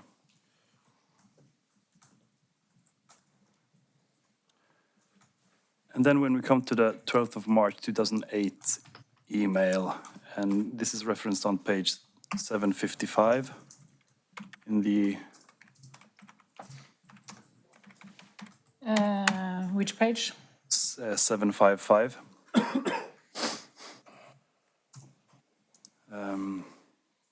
I think you said that you remember the subject line, but you can't remember the text of the email. Is that correct? That is correct. So you're saying that you have never written the text that we see here? I've written some of the text in the past and similar, but there are bits that aren't what I've written.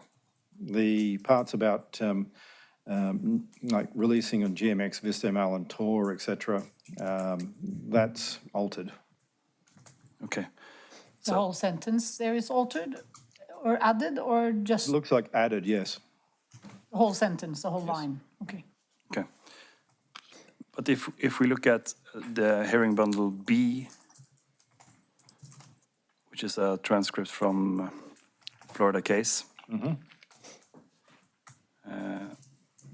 page 2534. And I just start reading from line 12. Ms. Marco, objection to it. Why is it not the email you sent? And it's a reference to the 12th of March email. We see that on line 8. Because this is an import into a different mail server that exists at a later time, you say, is this an identical copy of the email you sent to Dave Kleiman? Objection.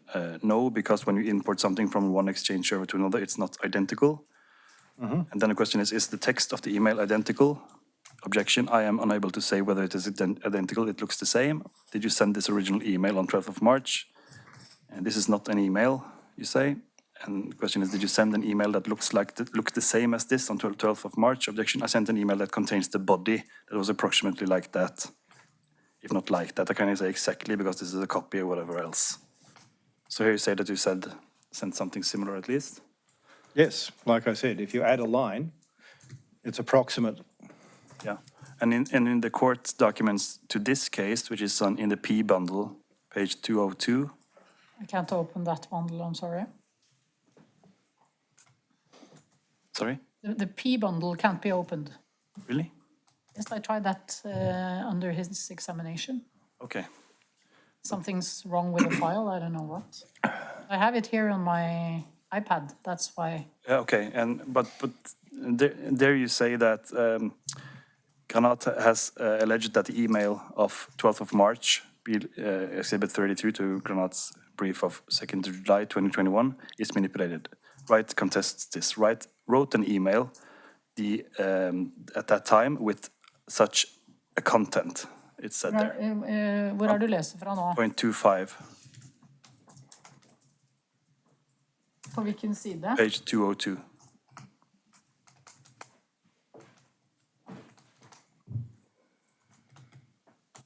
Ja. So in the case preparation phase, you admitted to writing this email? No, I said that there was something close to it. It's not the same thing.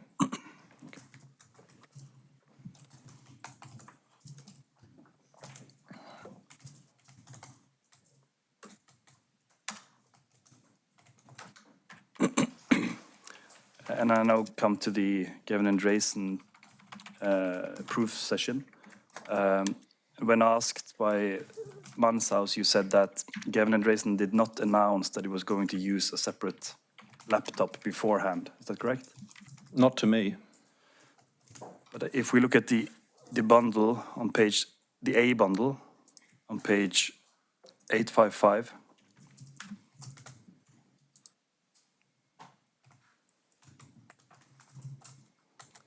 we see this is a email chain between you and Gavin Andresen, and on page 855, the second to last paragraph, it says, and this is Andresen writing, I just spent some time thinking about what I'd like to get out of the meeting tomorrow. I'll be bringing my laptop and a brand new USB stick. I'd like to see some or all of the following copied onto it so I can verify on my laptop. Is this not something you received beforehand? Possibly, but I don't remember. And I still didn't respond to it saying that I would. Well, you did respond to it at least, but maybe not.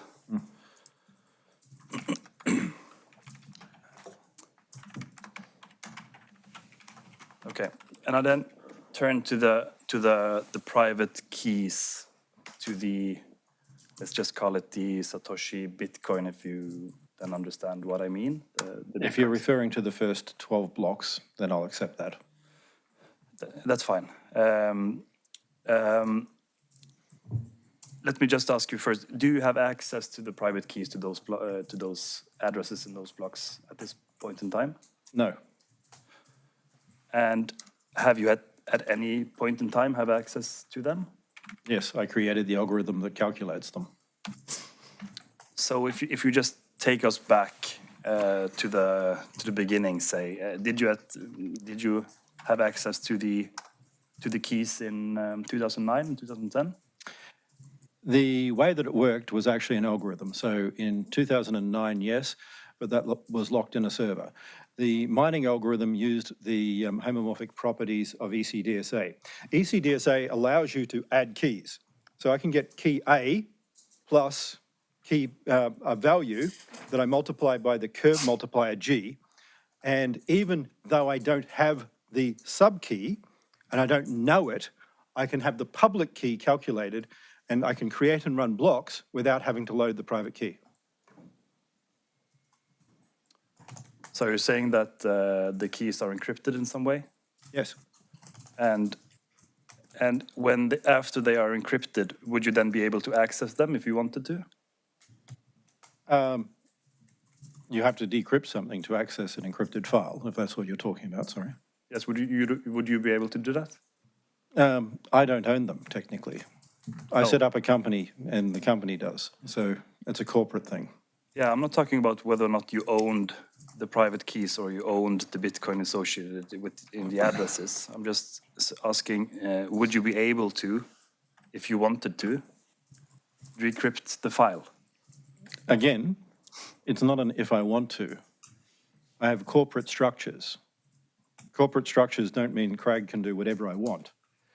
In 2009, I moved Information Defence, the company I set up in Australia that was mining. I think I understand that you're saying that you legally couldn't do it because the Bitcoin was owned by someone else. I'm just asking if you have companies with multiple people, and multiple people have different roles, those people have to be involved.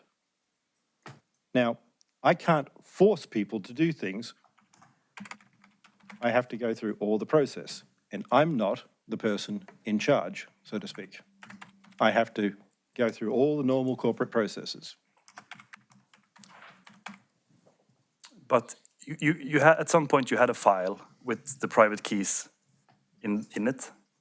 No, I had an algorithm. What I had was an algorithm that uses a HMAC with a password. That HMAC calculates a key.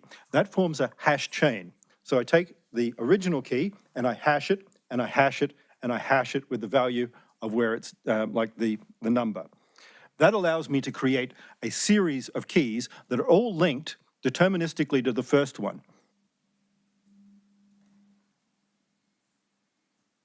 I don't think I understand this, but would you be able to, if you wanted to, in 2009 or 2010, to get access to the private keys so that you could sign a message or transfer Bitcoin from one of the addresses? In 2009, definitely.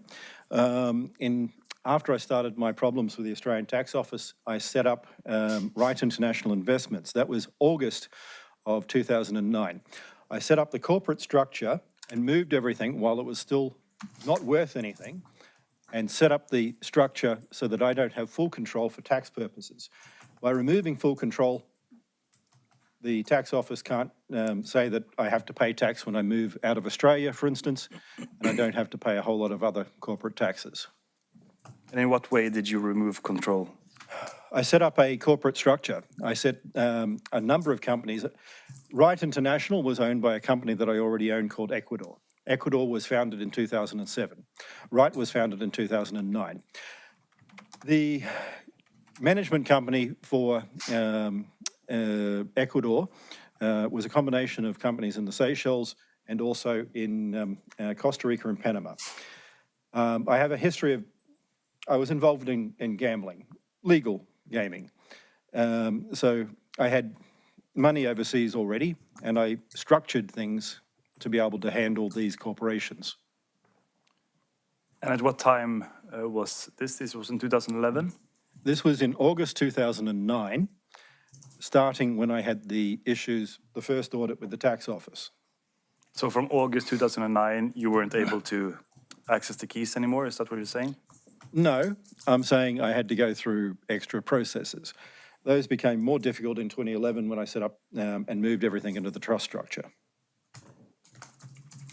And in what way was it more difficult in 2011? Once I put a trust structure in place, then that removed all of my access until 2020.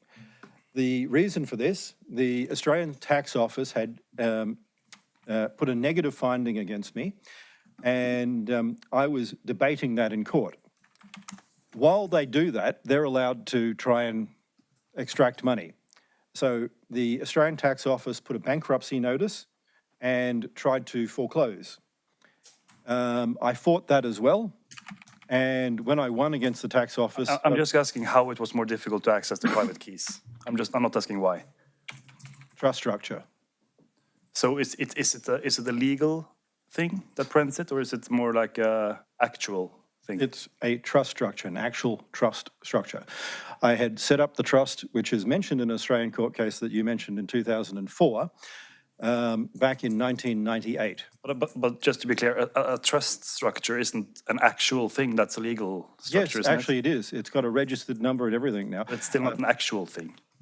Yes, a trust is an actual thing. I don't know about your law over here, but a Seychelles trust is a registered entity. It has management bodies. It has, I've got 30 people doing the management and working out this trust. I think we got an expert opinion from George & Co that says that the trust is not a separate legal entity. Do you disagree with that statement? I would disagree with that, and But you're the one that presented it. No, there are differences between a blind trust and a trust. So if you're talking about a blind trust under British law is where, for instance, someone gives over property to another person with a contract, like an agreement, that isn't in writing. Now, this was used in British history. For instance, say a lord got someone who wasn't his wife pregnant and had a child that he wanted to give money to without the wife knowing. So he would set up a blind trust so that his friend would make sure that the other child that was his child, but the rest of the family didn't know about, would get paid. Yeah, I think we all understand that. But how was how was it made more difficult for you to get access to the private keys after the trust structure was set up? I implemented a corporate structure because of the Australian Tax Office wanting to bankrupt me. If they'd bankrupted me, that means they would be able to take my assets. To protect my intellectual property, I took all control away from myself until it would have passed like the number of years plus one. And then in 2020, I regained control of my intellectual property in full in a way that doesn't allow the tax office to take it. Okay, and is this something that is explained in the email from Dave Kleiman that we looked at a little bit earlier? No. He was never involved in that.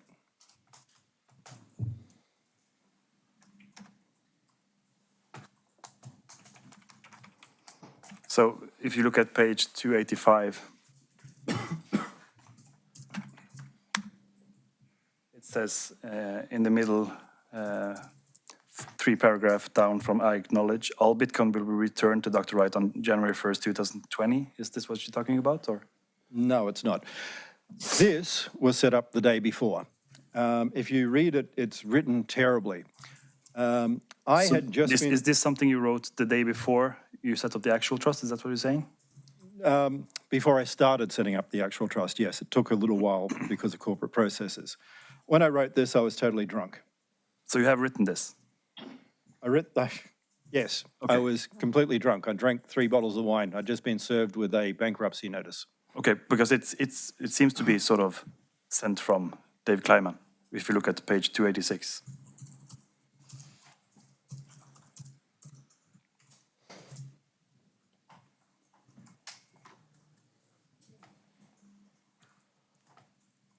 But you're saying that you wrote this when you were terribly drunk? Yes, I did. Okay. And then, then after this, you set something different up, and you, was this something that was in writing, or? Yes, it was. And you have still access to those documents?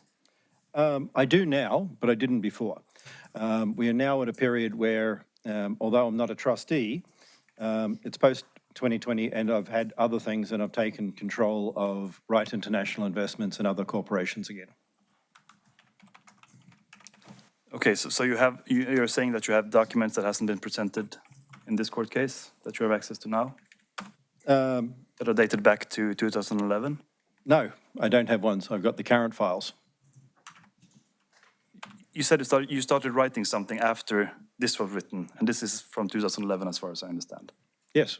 And you started writing something the day after this was written. I engaged corporate lawyers. The corporate lawyers wrote a trust document. Okay. And when was Right that now, finished? I'm still not the trustee. So I'm in charge of Wright International Investment, which is owned by the trust. The trust is run by a number of lawyers and others. Okay. And that trust document that you started writing here, is this the deed of trust that we see on page 304? Is that the finished version?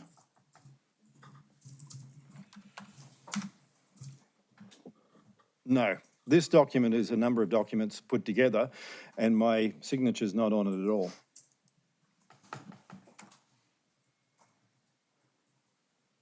So this is not is this what you call a it's not a real document? Is that what you're saying? I'm saying this is bits and pieces of documents that are put together as one, possibly scanned into, like, multiple documents that are scanned into one document or something. Okay. So, but when was that the documents that you started drafting in 2011? When was those finished? In 2011, but I didn't draft them. As I said, I had a law firm do that. Okay, and those documents were signed by someone? Yes. By whom? Includes myself, my current wife, a number of corporate lawyers. The corporate lawyers signed the document? Yes. Okay, and when is this document dated? First of them, 2011, then it was updated in 2012, an update in 2013, an update in 2014, an update in 2016, an update in 2017, and an update in 2020. So you're saying that there are about 6 different documents related to this trust structure? No, there's more than 6 documents related to the trust structure. Okay, but are any of those documents in the case documents in this case? Possibly, but then, as I said, I'm no longer a trustee. So what you're saying is, as settler, do I have all these documents? No, I don't. Can I get them? Some I can, not all of them, no. Okay. So then it was set up some sort of trust structure that we haven't seen in 2011. It was signed. And in what way did that trust structure prevent you from getting access to the private keys? As I've said, the private keys weren't owned by the trust. The trust owned a company, actually owned multiple companies. The trust owned Ecuador, Wright International Investments, Tulip Trading Limited, a number of 17 Australian companies, Denarius and DeMorgan in Singapore, a few British companies, a Hong Kong company. Yeah, what you're Simon saying Cost- is that you had a corporate structure and the top was this trust? Yes.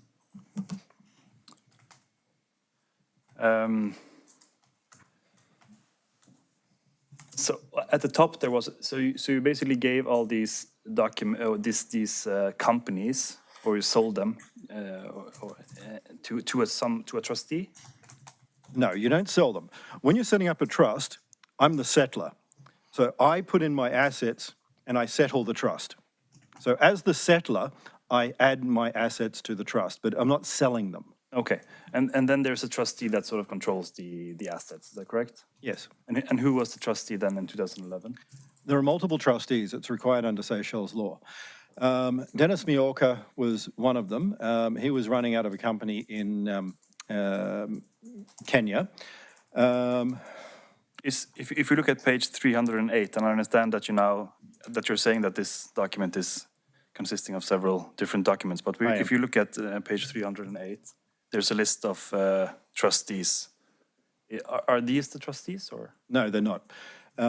Wen has never been a trustee. David Kleiman has never been a trustee. Panopticrypt was one of the trust companies. Savannah was related. You can't have trustees by PGP keys.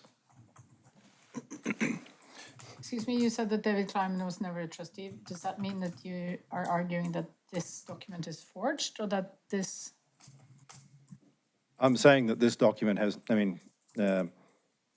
this page has nothing to do with any of my trusts, no. Okay.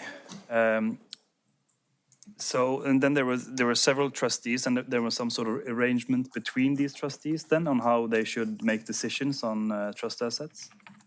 The whole thing was, don't make any decisions. It's very simple. Yeah, so the trustees are going to own companies, and they're not going to make any decisions regarding the companies that they own? Their entire thing was to make sure that nothing changes. The corporations run, the corporations keep going, and no sale, no change. So effectively what you're saying is, can they trade the shares? No. Okay. All the shares stay, they cannot sell them. And in Wright International, then you were the CEO or the I boss? resigned as CEO in 2015. And who decided what happened in Wright International in 2011? There was a corporate lawyer put in charge. Basically, the whole thing was nothing happens with the company and it stays the way it is. Fees get filed, yada, yada, yada. And you're saying that Wright International owned the Satoshi Bitcoin that we agreed to call the Bitcoin in the first 12 addresses. Yes. And would then Wright International be able to access the private keys to those Bitcoin? No. This is where people go wrong. The thing that is called the Tulip Trust, a program, was a basically modified Shamir sharing scheme where each slice of a key was given to different individuals. This is the bit that people keep confusing with the actual trust. It's a computer program that I called Tulip Trust. So that acted as a system that controlled an AES key accessing other digital data, which was encrypted. Okay, and then there was different key slices to this that would make it open? Yes, now we're getting it. And if we look at page 308 and the companies and people mentioned there, did these people, are these people and companies the ones that had those key slices? Wen had a key, I had some keys, Ira Kleiman, Panopticrypt had keys. The others are wrong, no. So this is not the correct one. Okay, and is there any documents in existence that actually shows who are the key holders, the slice holders? Yes, there's some in evidence. There's communications with Rob McGregor, but I don't remember what number it is. Okay. So what would it take for you to then access the private keys through this Shamir secret sharing scheme? The whole point is you don't need the private keys. That's what I'm trying to tell people. Bitcoin's not actually encrypted. What I'm trying to get people to understand right now is... No, I'm just asking, what would it take for you to get access to the private keys? I understand that you don't want to get access, but if you wanted. I haven't even thought it through because I don't need to.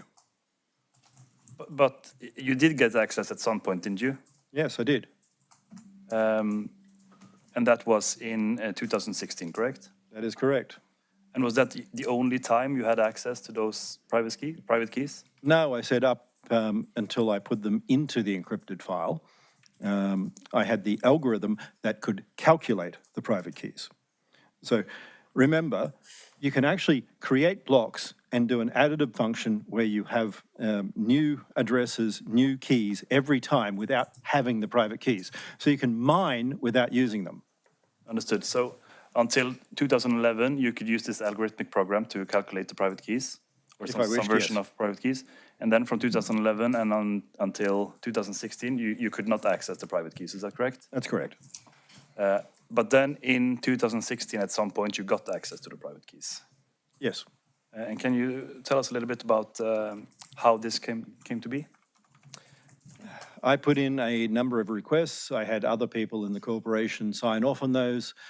I had been issued with a number of key slices to access the file.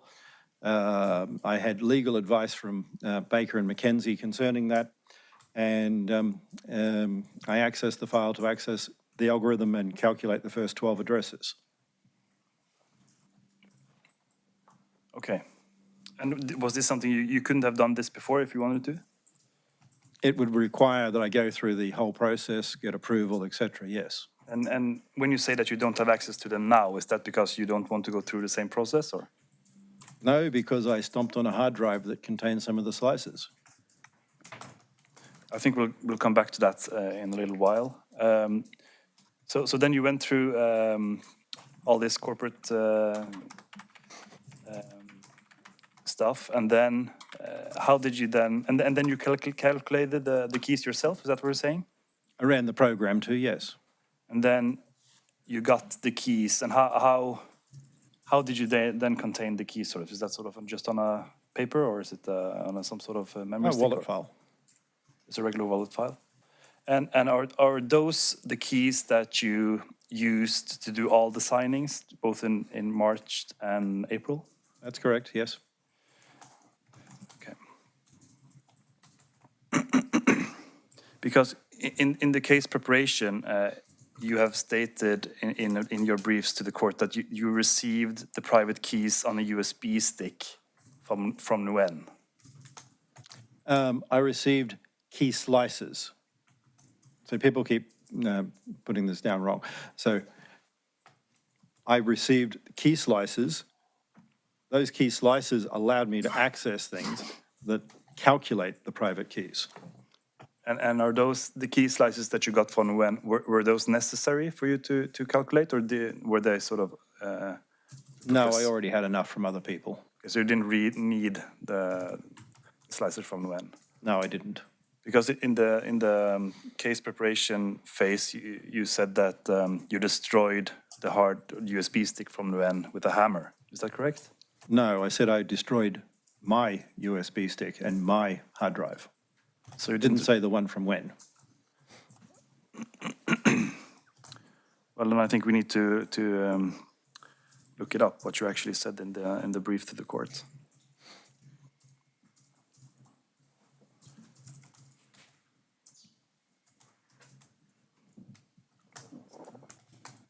Sida. Ja, det är det som är spørsmålet. I'll get back to that.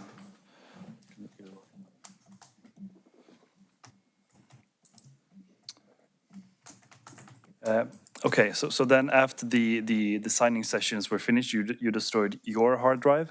Yes. And what was on that hard drive? Basically, that was the first 12 keys and a number of key slices.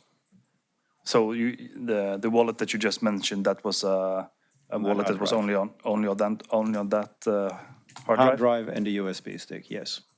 And you destroyed both with a hammer? Yes. And well, I stomped on one with my foot, so that's a bit different. And why did you do that? Because the whole point I'm trying to make, and I'm going to make, Bitcoin is not encrypted.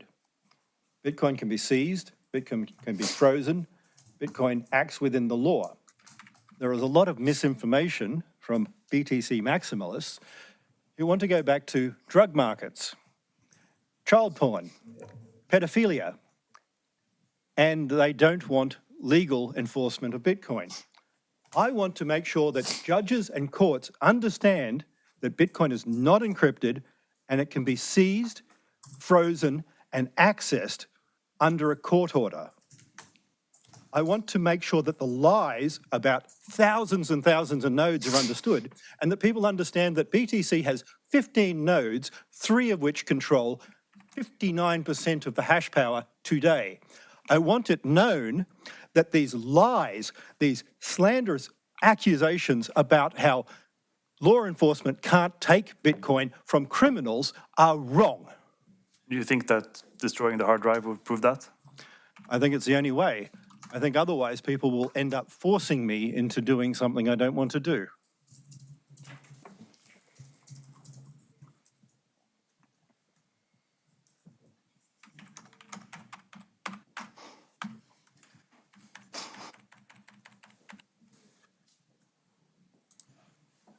Just for the reference sake, I'm just reading from the brief regarding the USB stick. Page. 168.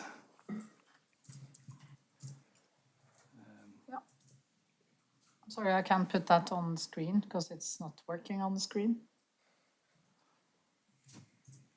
Right, it says Wright had a storage unit. Wright has said that this is a USB stick and not a hard drive that contained the keys that were used in each of the demonstrations in 2016. In May 2016, after the demonstration was carried through, Wright destroyed the USB stick with a hammer. There were no recordings of Wright destroying the USB stick. And this is then in relation to what's been earlier stated, that got the private keys on the USB stick from Nguyen. But what you're not saying that the USB stick that you're talking about here is not the USB stick that you got from Nguyen. No, and you're confounding private keys with the key slices for the private keys from Nguyen with the later extracted data on the hard drive and the USB stick. Well, I'm just reading what your lawyers said, so I'm not confusing anything, I think. Put things in Norwegian and then sent me translations, and some of those have changed each time I've seen them. But what I've said and what I'm stating to you right now is exactly how it is. The keys were a type of key slice using a Shamir scheme. That accessed a AES symmetric encryption key. That encryption key accessed an algorithm that creates the private keys, as you're saying. They were extracted from that to another hard drive and another USB stick. Okay, and on page 201 in the same, it says it was Nguyen that gave Wright access to the private keys that were necessary to be used in the demonstration in March and April. So this is then different from what you're explaining now, because she didn't really give you anything of relevance to you getting access to the private keys. It would have given me access if I didn't already have enough from other people to give me access. Yep.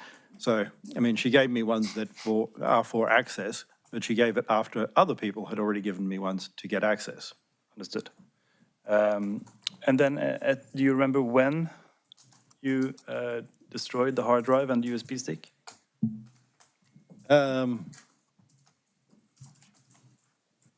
Not exactly. A little bit after I came back from hospital. So it was okay. So it was middle of or start of May sometime. I don't remember. I was not in a good state when I came back from hospital. Okay. And then you said that you do not have any possibility to get the private keys anymore. So that was correct, right? And when did it occur that you were unable to access this again? When I stomped on the hard drive. In May? Mm. Okay, so when you destroyed the hard drive in May to prove that Bitcoin was not encrypted, or you actually destroyed your possibility to access the Bitcoin again? No. Bitcoin's like a paper ledger. As I said, I'm old, I like paper. Now, if you actually think about what you learn when you're doing solicitor's trust type stuff over here, I'm not sure what the equivalent would be, but when you're doing records, if you make a mistake in accounting ledgers, you can always update it. So this idea is you can't change the blockchain, but you can put amendments and changes that way. But everything is public. So any alteration, including having a court order that reassigns Bitcoin, because it's not encrypted, can always be done, but it has to be a public thing, such as a court order given, published to the blockchain, and then the reissue done. Now, people like this will say that can't be done, Bitcoin's encrypted. Wrong. What they don't want is those people who access Bitcoin for illicit means, who don't pay tax, like when you get millions of dollars and you call it donations, and you say that you don't have to pay tax on it because it's a donation for a legal case, which is criminal. Those sort of people end up having their money taken by government because that's a good thing, because criminals shouldn't profit. Bitcoin's not designed to allow criminals to profit, and this is a system that is public, auditable, and allows basically judges to decide when someone has committed a crime that their money should be frozen or seized. Yes. What you're saying is that you believe that it should be possible to get a court order granting you access to the Bitcoin again. Is that what you're saying? If you get a court order, it can happen. Okay. People don't want that to happen. But that's very easy. It can be assigned because it is public. There's no encryption. I keep mentioning this. Bitcoin is not encrypted. It is a ledger, and you can change ledgers. If you make a mistake on an accounting ledger, a paper ledger, you don't rewrite a double entry ledger. What you do is you add an appendage to the bottom saying, at entry number such and such, there is a mistake. This has been corrected for these reasons. Understood. That can occur in Bitcoin. And is that a part of your plan to get access to the Satoshi keys through courts? No, I don't even really care about the Satoshi keys. I've got other ones that I care. The fact that we've got a company with now thousands of patents issued, that's valuable. We are about to take action against Ethereum for NFTs because they're breaching our patent. That's worth billions. So, but you have actually taken action to get access to keys that you have, or to Bitcoin at least, that you have lost, isn't that correct? not lost, had stolen. So Yes. What we're talking about are stolen Bitcoin. And yes, I'm taking action to have the thieves not benefit. Thieves should not benefit from stolen property. Yeah. And what you're saying is that the same principle could be applied to the Satoshi Bitcoin that you once owned, to 1.1 You would million. actually need a record of all of those Bitcoin. Something like accounting logs on a cloud server dating to 2009 that Wright International Investment has, which is run by a third-party web service that records all of that information. Okay. But even if you would get such a court order saying that since you're Satoshi Nakamoto, you are entitled to his Bitcoin fortune of 1.1 million. Sorry, Satoshi never had 1.1 million. That's an error. That is a calculation done by someone on the web, and it's disputed. That's wrong. Okay. But you still wouldn't be able to sign a private message with the first blocks, is that correct? Nobody can sign a private message. Signature means identity. So what you're talking about is using a digital signature algorithm to follow up through that process. When you mentioned earlier, like Charlie from Litecoin signing, the difference was Charlie was always known. His keys were registered in effect. People knew Charlie owned that key. You can't do that. It's like saying, my car keys, therefore I own this car. But if I give my car keys to you, you may have my car keys, but you don't own my car. So you can't sign unless you have already registered. If you look at the European legislation, digital signature legislation requires that first you come in with identity. Once you have proven your identity, then you register the key. You don't do it the other way around. You can't come in later and go, I promise this was my key. No, I think I understand what you're getting at, but what you're saying is that, if I give my password to someone to my digital signature in Adobe, for instance, and they sign with my password, that's not a signature because it wasn't me that entered into the password? No, there have been recent cases in Britain and America on this. There was one recently where a company director in the UK But I don't had think given it that's- to his secretary, I don't think and the that court said distinction it is- wasn't a signature. I don't think that what the signature is or isn't is that relevant for my question, because you wouldn't be able to sign, or whatever you would call it, with the private keys that the public key from block 1 or 2 or 3 are derived from. No. You're asking whether I can use those private keys to use that algorithm and create the equivalent of a signature. The equivalent, yes, that's what I'm asking. No. No, you And can do that. No. your argument is that's proving identity. I'm saying that is not how identity is proven. Identity is proven by people. Well, it proves that you have access to the private keys, right? Control is not anything important. That goes back to the Dread Pirate Robert defense. That was presented by Ross Ulbricht in Silk Road. Silk Road is a dark website. The Dread Pirate Robert defense, which has been used extensively by dark web operators, is I only have control of these keys, like I just got given them and etc. So I'm sorry, but identity has to be something separate. My white paper notes that identity is firewalled from the blockchain. As it is firewalled from the blockchain, that means that it cannot link at all. You cannot say identity from keys. So, sorry, I'm not going to go down that path. Okay, but still you did sign for Jon Matonis and Gavin Andresen, isn't that correct? No, I used the key. I didn't sign. I used the signature algorithm with the private key. What was the purpose of that? Being conned into it by Rob and others to keep them happy and shut them up. But the purpose was to prove your identity, correct? No. The purpose of proving my identity was going through the other processes. Okay, so we should rely anything on the signing part? The way you're saying, did I have the keys at the time? Yes, I did. So that depends on whether you think that's reliable. Did I control keys? Does that prove who I am? No. You prove identity through knowledge. You prove it through personal relationships. When Cervez wanted to prove that he created Don Quixote because someone else had said, no, I wrote it, Cervez in Spain rewrote a second copy, demonstrated his writing, and proved to the world that he was the author through his actions. Okay, but so what you're saying is that people shouldn't really, whether or not you signed for Gavin Andresen doesn't really prove anything. That's what you're saying. No, what proves it is my time talking to Gavin. Yeah. Only Gavin and I knew intimate details about how we communicated. Gavin never shared his emails. Gavin never had them hacked or put out on the internet. No one knew Gavin's emails except for Gavin. No one knew Gavin's communications with Satoshi except for Gavin. So the simple thing is, who understood all that? Who knew it? Who used the right words?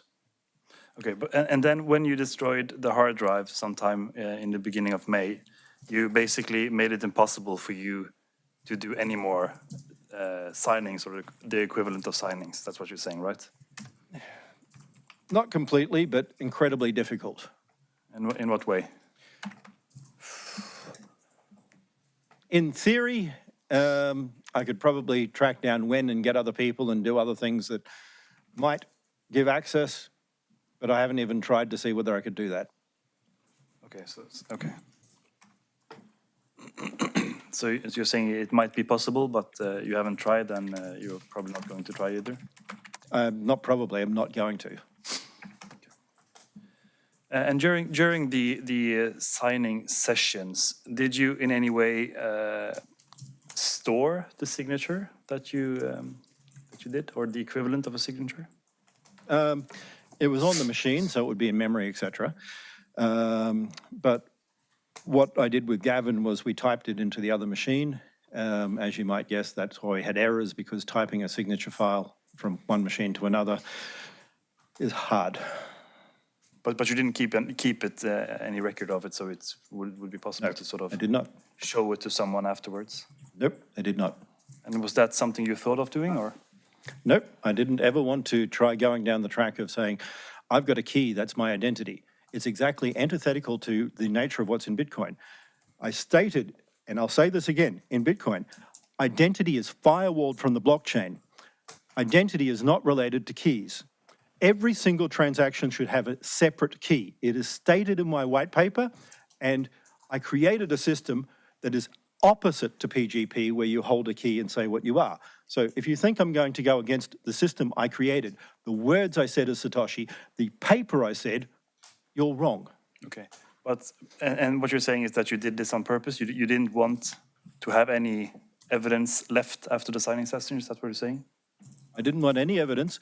I don't want the arguments that you need keys to access the blockchain. Yes, you can say this is risk. I think it's the most important thing I've ever done in my life, because I think if I can't get judges, law enforcement and others to understand that you have control and access over the blockchain that you can stop criminals, then I've failed. Okay. I think we can go to the Sartre blog, which is on page 480.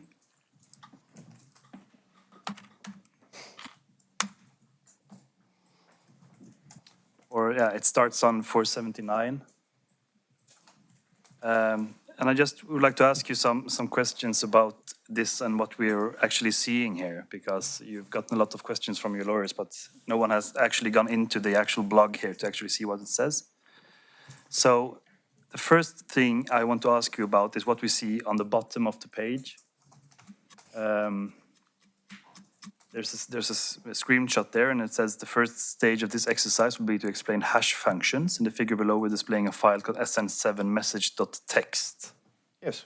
And is the screenshot that we see below there, is that the content of snmessage.txt? Does it show it? It doesn't say the content, no. It doesn't show the content? No, it does not. What does it show? You have to zoom in a little bit more for me, please.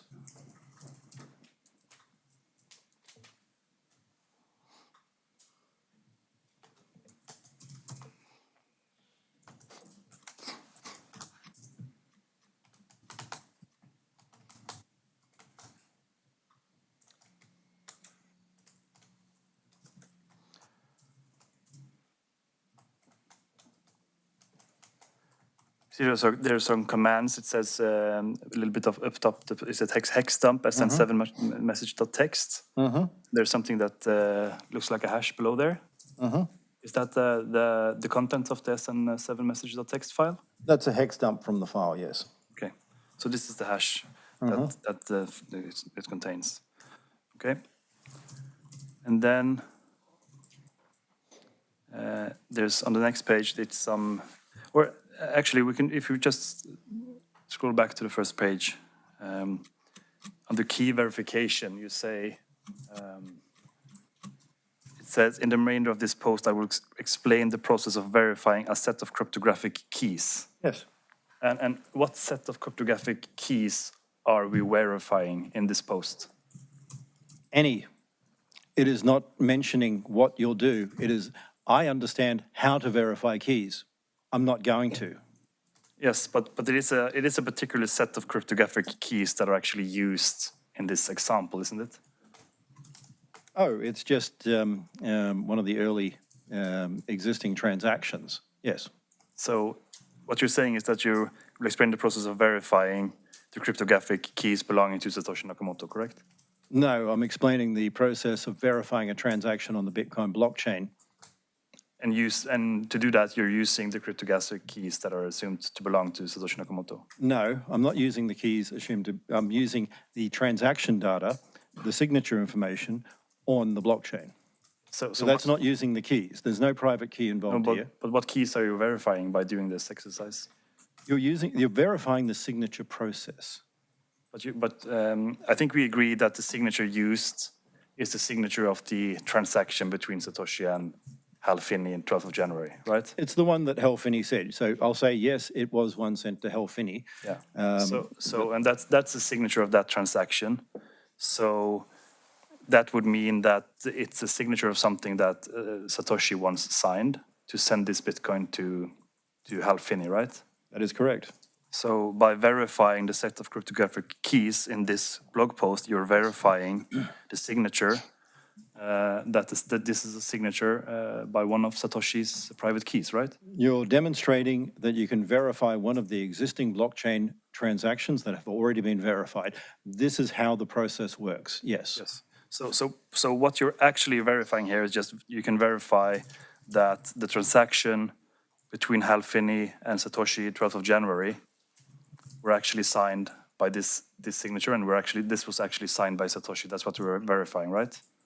Not that it was signed by Satoshi. You can't know that from this information. It was signed by the person. You're saying that the process on the Bitcoin blockchain was verified. Yeah, and it was verified by the one who had access to the private keys. That's the public. The verification process is public. So the signature process that you're talking about was the person with the private key. That was Satoshi Yes, that was me. in 12th of January 2009, right? That's correct. Yeah. Okay. And then we could go to the next page.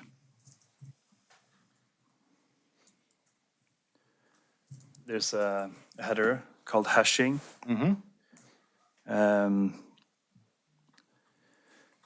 And then it says in the figure above, we have run this on several files, and you're talking about the hash function. The one that we're, and you said that the particular file that we were using is one we have called Sartre, right? Yep. So, and in the screenshot above the thing that I just wrote or read, we can what can we see there? Can you explain it to us? You have to zoom in a little bit, sorry.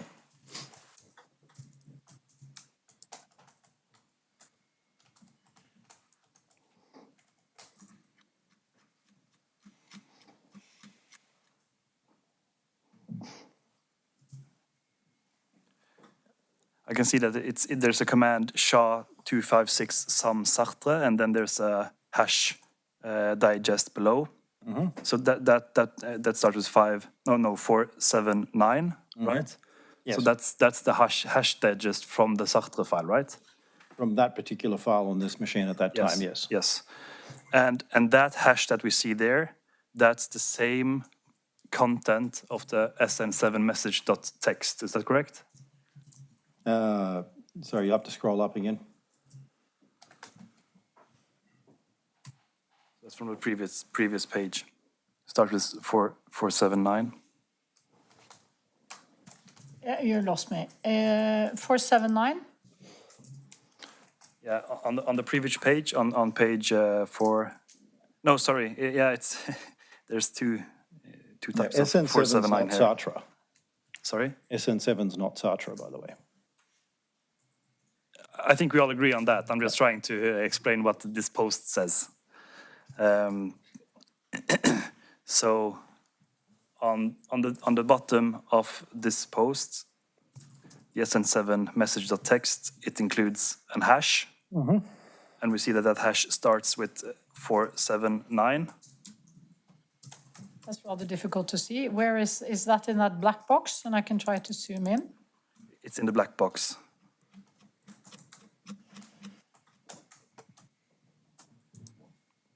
The content, it's 000 479F 9DFF 10155.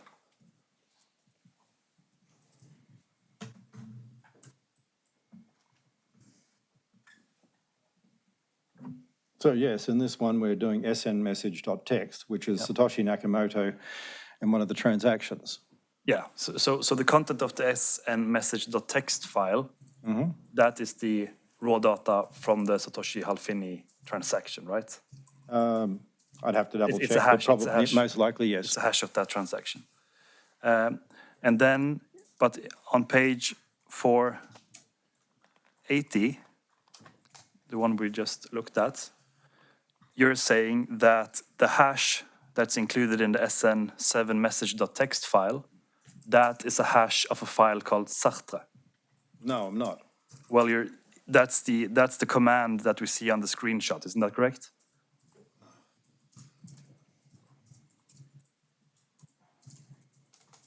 There is a hash file for Sartre. There is a checksum also given for other keys.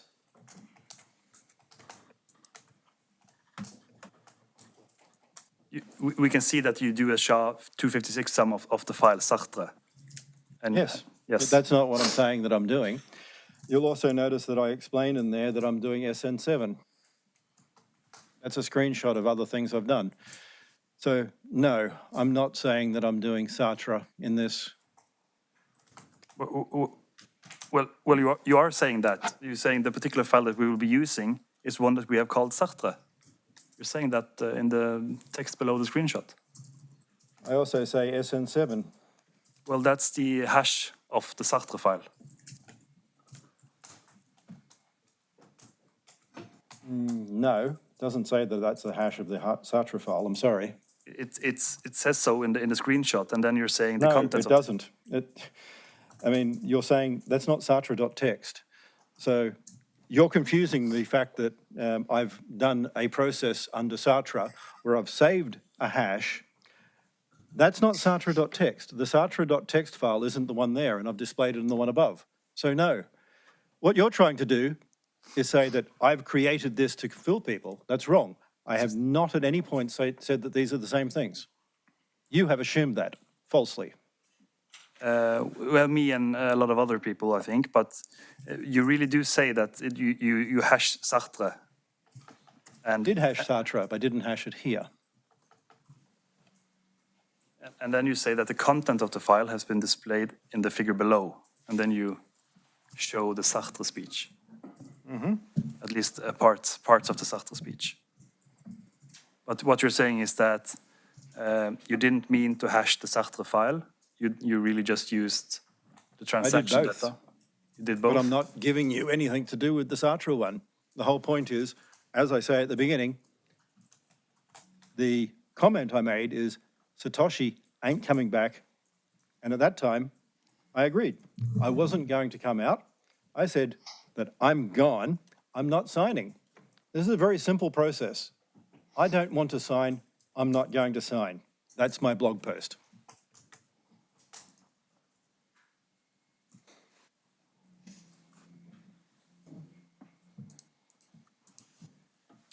Okay, and on page 481, you have to move on if we're going to.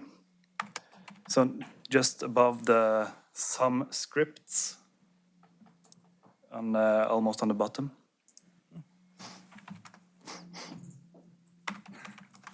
You zoom in, please. Where do you want me to zoom in? On the bottom, I just want to read the paragraph just above some scripts.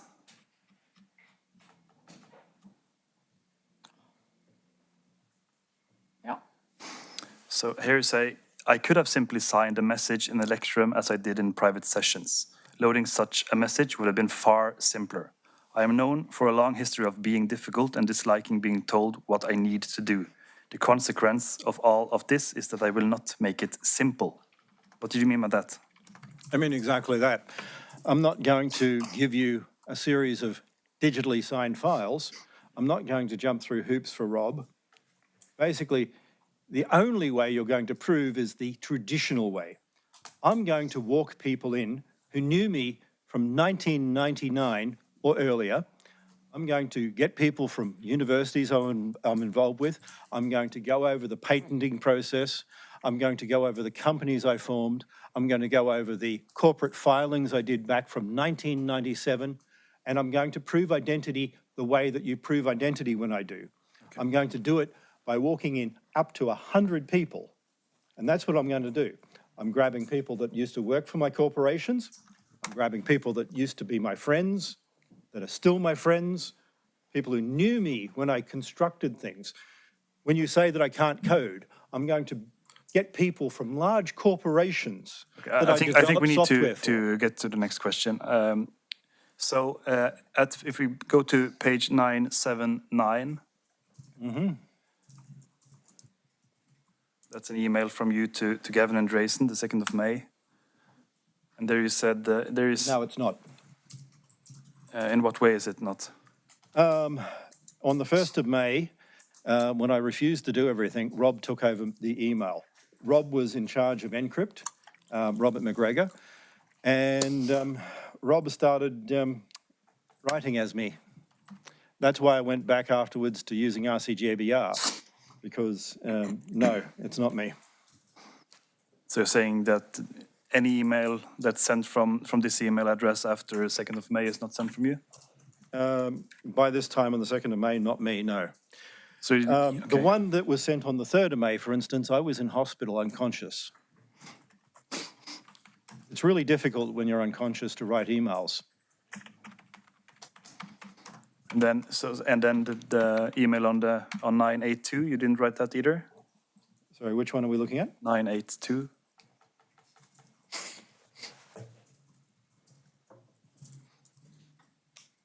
Nope, that's not me. Okay. This one on the 3rd of May, I'd attempted suicide. I was in hospital. I was unconscious. I had my neck sewn up. So no, I didn't have a laptop while I was unconscious after committing suicide or attempting suicide. So really difficult.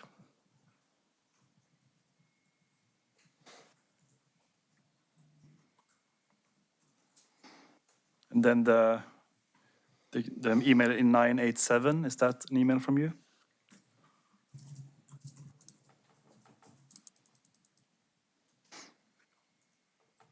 Yes, this one's from me.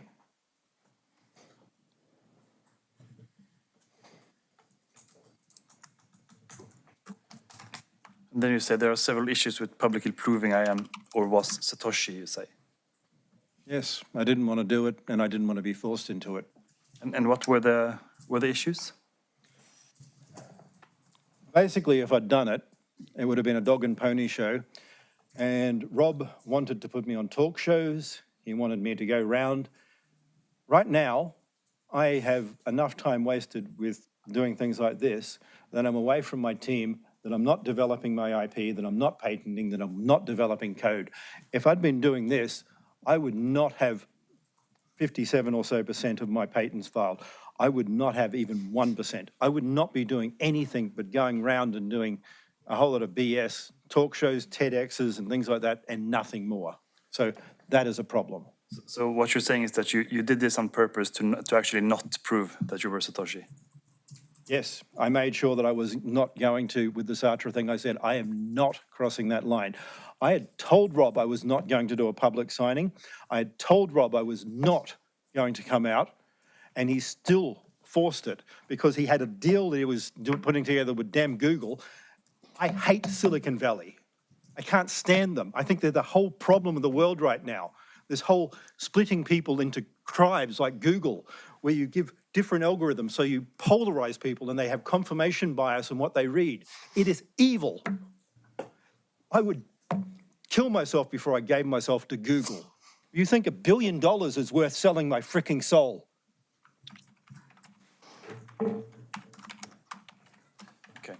So at this point, you published this Sartre post on purpose to actually not prove that you were Satoshi, and then at some point you destroyed the hard drive. Yes. Would this be after this email or before, you think? Before this email, yes. So, yeah, so at this point, it was really impossible for you to actually do a re-signing or something like that? Not impossible, but incredibly difficult. Okay.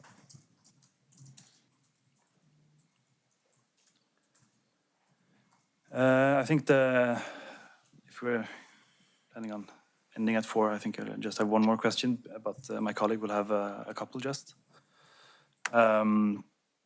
If we go to the handwritten... Unnskyld, administrator, bare I forhold til tid, at det er ferdig til 4, regner jeg med? Ja, jeg regner med det. Det skal jeg ha, ja. So, the handwritten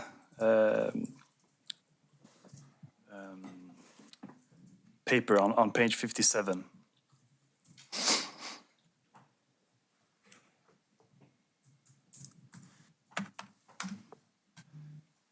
And yeah, I think you said that the Bitcoin part were added much longer, much later, you said. Yeah, that's why it's in red.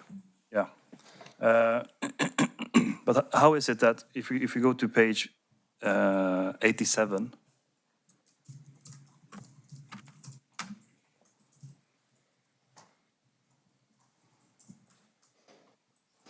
see the second to last line there? Mm-hmm. See that you've already written Bitcoin? I'd already called it a number of possible names, including time chain. But Bitcoin was not one of the ones I was not thinking about. Seems to me like you're using Bitcoin as it's already something that's a thing. Say it like that. Bitcoin was one of the possible names that I had right from the beginning. Okay. So yes, I've used it and time chain. But if we look at the last part of this document, it's page 134, which should include your alternatives at this point. Bitcoin is not mentioned as one of the alternatives there. Not on that page, no. This is the last page of the document. No, it's not. It's the cover. The cover I write on right from the beginning and the end. It's the last page of this document. It's not a last page, it's a cover page. I write on covers differently than I write on the other pages, so that's not a last page, sorry. Well, it's the last page of the only documents that's been presented in the case. No, it's the cover page. It is the cardboard at the back. And yes, I open up cardboard things and write at the back, sometimes at the beginning, sometimes at the end. I don't have any more questions. Tack. Just a couple of really quick questions from me. How many Twitter followers do you have? I don't run my Twitter account, I don't know. You don't run your Twitter account? No, I have no access to that Twitter account. Have you ever? I had a Twitter account. I had the Professor Faustus account. Okay. Do you remember how many Twitter followers you had there? No, I don't. Okay, well, could we just quickly look at T519?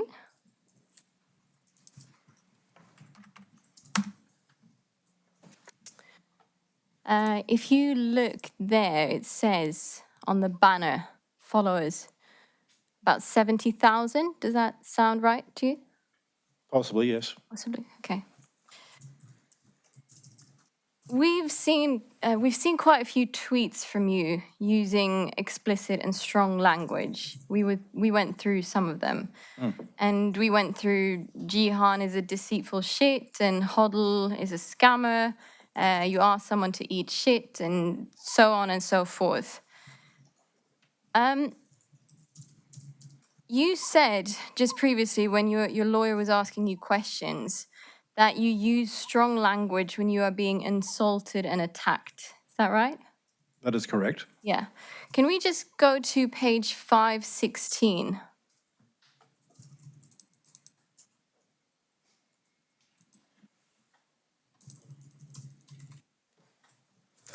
And at the very bottom, if you just zoom in a little bit,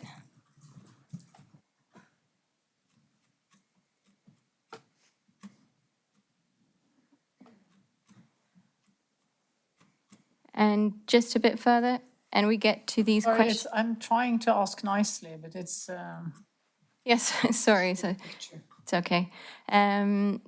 Just at the bottom there, you see, we've already been through this, but someone is asking you, why not move some BTC and basically shut everyone up? Why not sign something?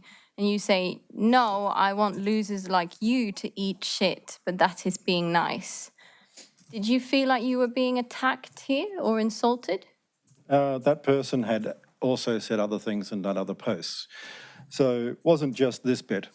He also ignored the fact that I pointed out that Satoshi's so-called PGP key did not exist in the current format before February 28th, 2011 on the site. People link that and say that it was earlier and put out a link to 2009. When you go back on the Wayback Machine, you find that actually is 2011, which was after I stopped managing the website as Satoshi. So this individual didn't just do that. He sent emails to my corporation and people inside there. So yes, I call him that because if he's going to email people in my company and tell them basically that I should do X, Y, Z and that I'm probably scamming them, I'm not going to be happy with them, no. But he's asking just below, why insult me? I asked a fair question, just use the keys, etc. I've had conversations with this person before. Okay. I've noted the bit that I've been talking to you. It's not about using keys. You prove identity, as I even say in my white paper, not by using keys, but by proving identity the traditional way. And after a while of all of this, including, as you see above, being called a con artist, I overreacted. And I admit I overreacted. Okay. But Understood. on the same day I'd been called a con artist and other such things. Half of these you don't see, like some of the threads there where it says to, etc., they're not all displayed. So some of the Understood. other things are extra material. I'm going to move on, but you also said that in relation to all these tweets that you only use truth and you were talking about someone being a fraud, etc. You also called the founder of WikiLeaks a rapist. But is it not true that the charges against Julian Assange were dropped? Julian Assange, at my current understanding, is in prison in America. For being a rapist? He had charges for being a rapist, and he has charges for other things as well. The woman hasn't dropped those things, but it's gone past statutory time. So statutory time is... Did you, when you posted this tweet, had he been convicted? Did you know that? He's been charged, and I've spoken to the woman involved, and I believe her. So I'm sorry, but if you decide that you should be able to go beyond what a woman says, then it's still rape. You can call it, oh, well, I just went a bit further because she didn't say no loud enough. Sorry, that's rape. Understood. Okay. Also, we saw quite a few examples of you calling people fraud and a scammer, etc. And obviously, we know what the tweets in this case are about. And you've said, like we've seen, a series of other things as well. Is your view that it's okay for you to use strong language, but when other people, like Granath in this case, do it, it's not okay? No, and if I'm wrong, I'm happy to go up for libel. The distinction is people like Richard Spagliotti from Monero. He's currently facing, I believe, 738 charges of fraud, yet he's posted about them in really positive ways. Jameson Lopp is promoting a Ponzi scam. And I'm saying that because he is actively doing these things.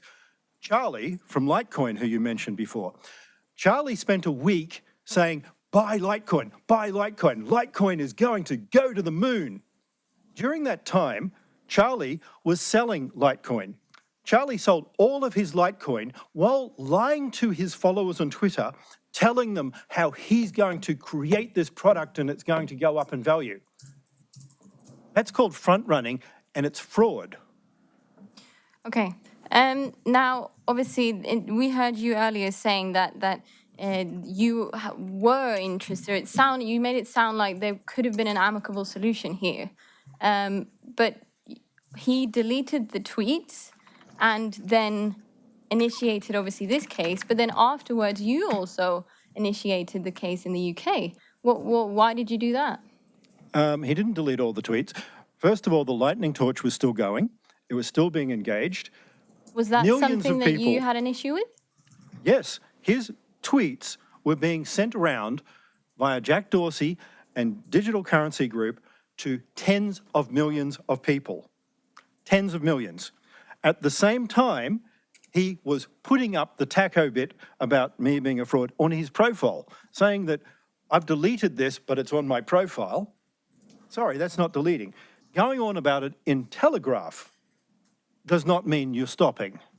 So I'm sorry, when you're having your message still distributed and actively promoting it to tens of millions of people, you are not doing any attempt to stop something. Okay, and last question, about this amicable solution that you were talking about. Obviously, there was the one where you were requiring him to say that you were Satoshi and that you were sorry, etc. Have you provided any other offers of amicable solution? There were nothing coming when we got the letter. I would be happy, and I didn't care if people believed I was Satoshi or not. I didn't care if they didn't believe that I was Satoshi. I don't make money out of being Satoshi. I don't get money for conferences. What I was saying to people is, if you want to believe me, look at my technology. Look at the platform I'm developing. If you want to believe I'm Satoshi, that's your choice. I am. I don't care if you believe me or not. If he'd gone to me and went, look, I don't have enough evidence. I don't think he is, but I'm also sorry I called him a fraudster because I have no evidence on that either. That would have been enough. Tack.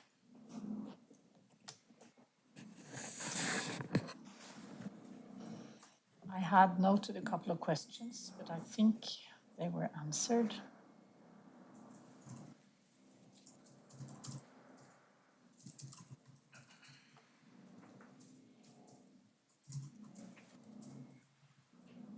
I have one question.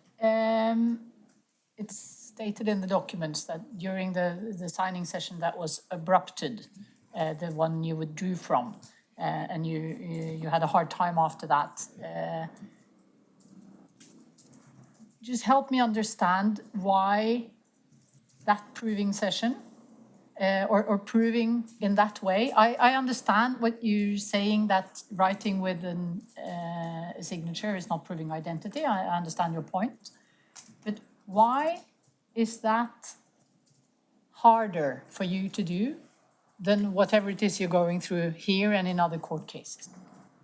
The signature verification process. No, documenting that you are Satoshi. Why is that more difficult Oh, emotionally than... It's not emotionally difficult. I mean, it was, but it's harder to do because getting, at the moment we're chasing down witnesses for one of the other cases. I've got a list of close to 70 people now. I want to get to 100. Finding those people, tracking them down, they're in different places around the world. Getting them, talking to them, getting the lawyers, like sometimes the lawyers call them and people go, who are you? So it's a hard process of just, if I haven't spoken to someone in 3 years going, hi, it's Craig here, remember me, and that sort of thing. The process is just time consuming and long. So proving identity, it's like when you... I understand that you want to prove the identity the way that you want to prove identity. However, I understand that you mean that signing with a key is not the same as proving identity, because it doesn't, having a car key doesn't prove you own the car.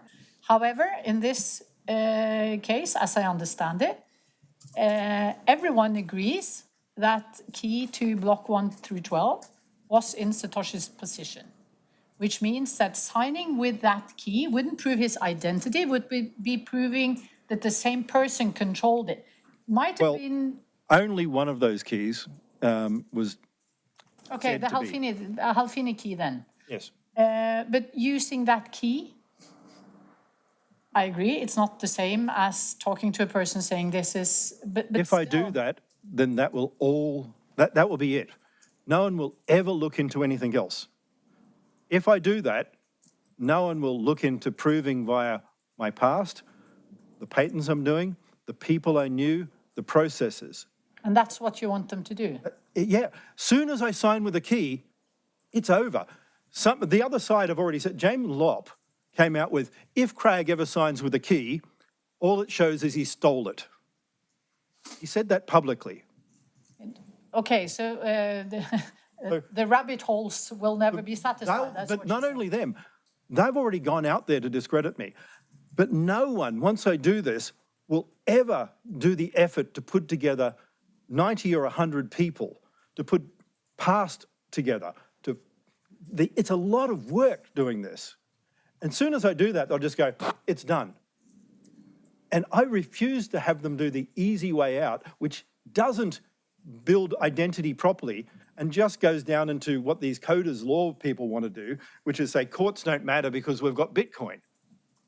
And the 1, 2, 3, 4, 5, 6, 7, 8, 9, 10 witnesses that will appear on your behalf in this case. Mm-hmm. Those are out of those 70 to 100 people, or where do they come in here? Yes, there are very few. My first lawyers just wouldn't put witnesses in. That's why I changed to these guys. I don't know why they wouldn't get witnesses, but they kept going, no, we need documents. And I replaced them because we got right to the border where we tried to get extra people and they still would not do it. So, and I want people. Okay. I understand. Oppfølgingsspørsmål? Just one question. You had a meeting with the BBC. Yes. Was that filmed? Was there a camera there? There was a camera there. Yes, yes or no? Yes. And did you know that there would be a camera there? I had signed an agreement saying that there wouldn't be a camera there, and then there was one there anyway. When you agreed originally? After first you said you refused, but then you agreed sort of as a compromise to do a signing session and Matonis came in. Did you know then that you would be sitting in a meeting with the BBC later on? No, I was told that Jon and Gavin would be it.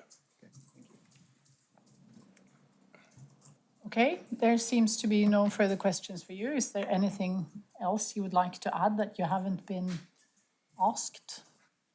No, Your Honour, but I will say that I quite like the court process here. It's much better than people interrupting all the time in American and other courts. Okay, thank you. Welcome. We are adjourned for today.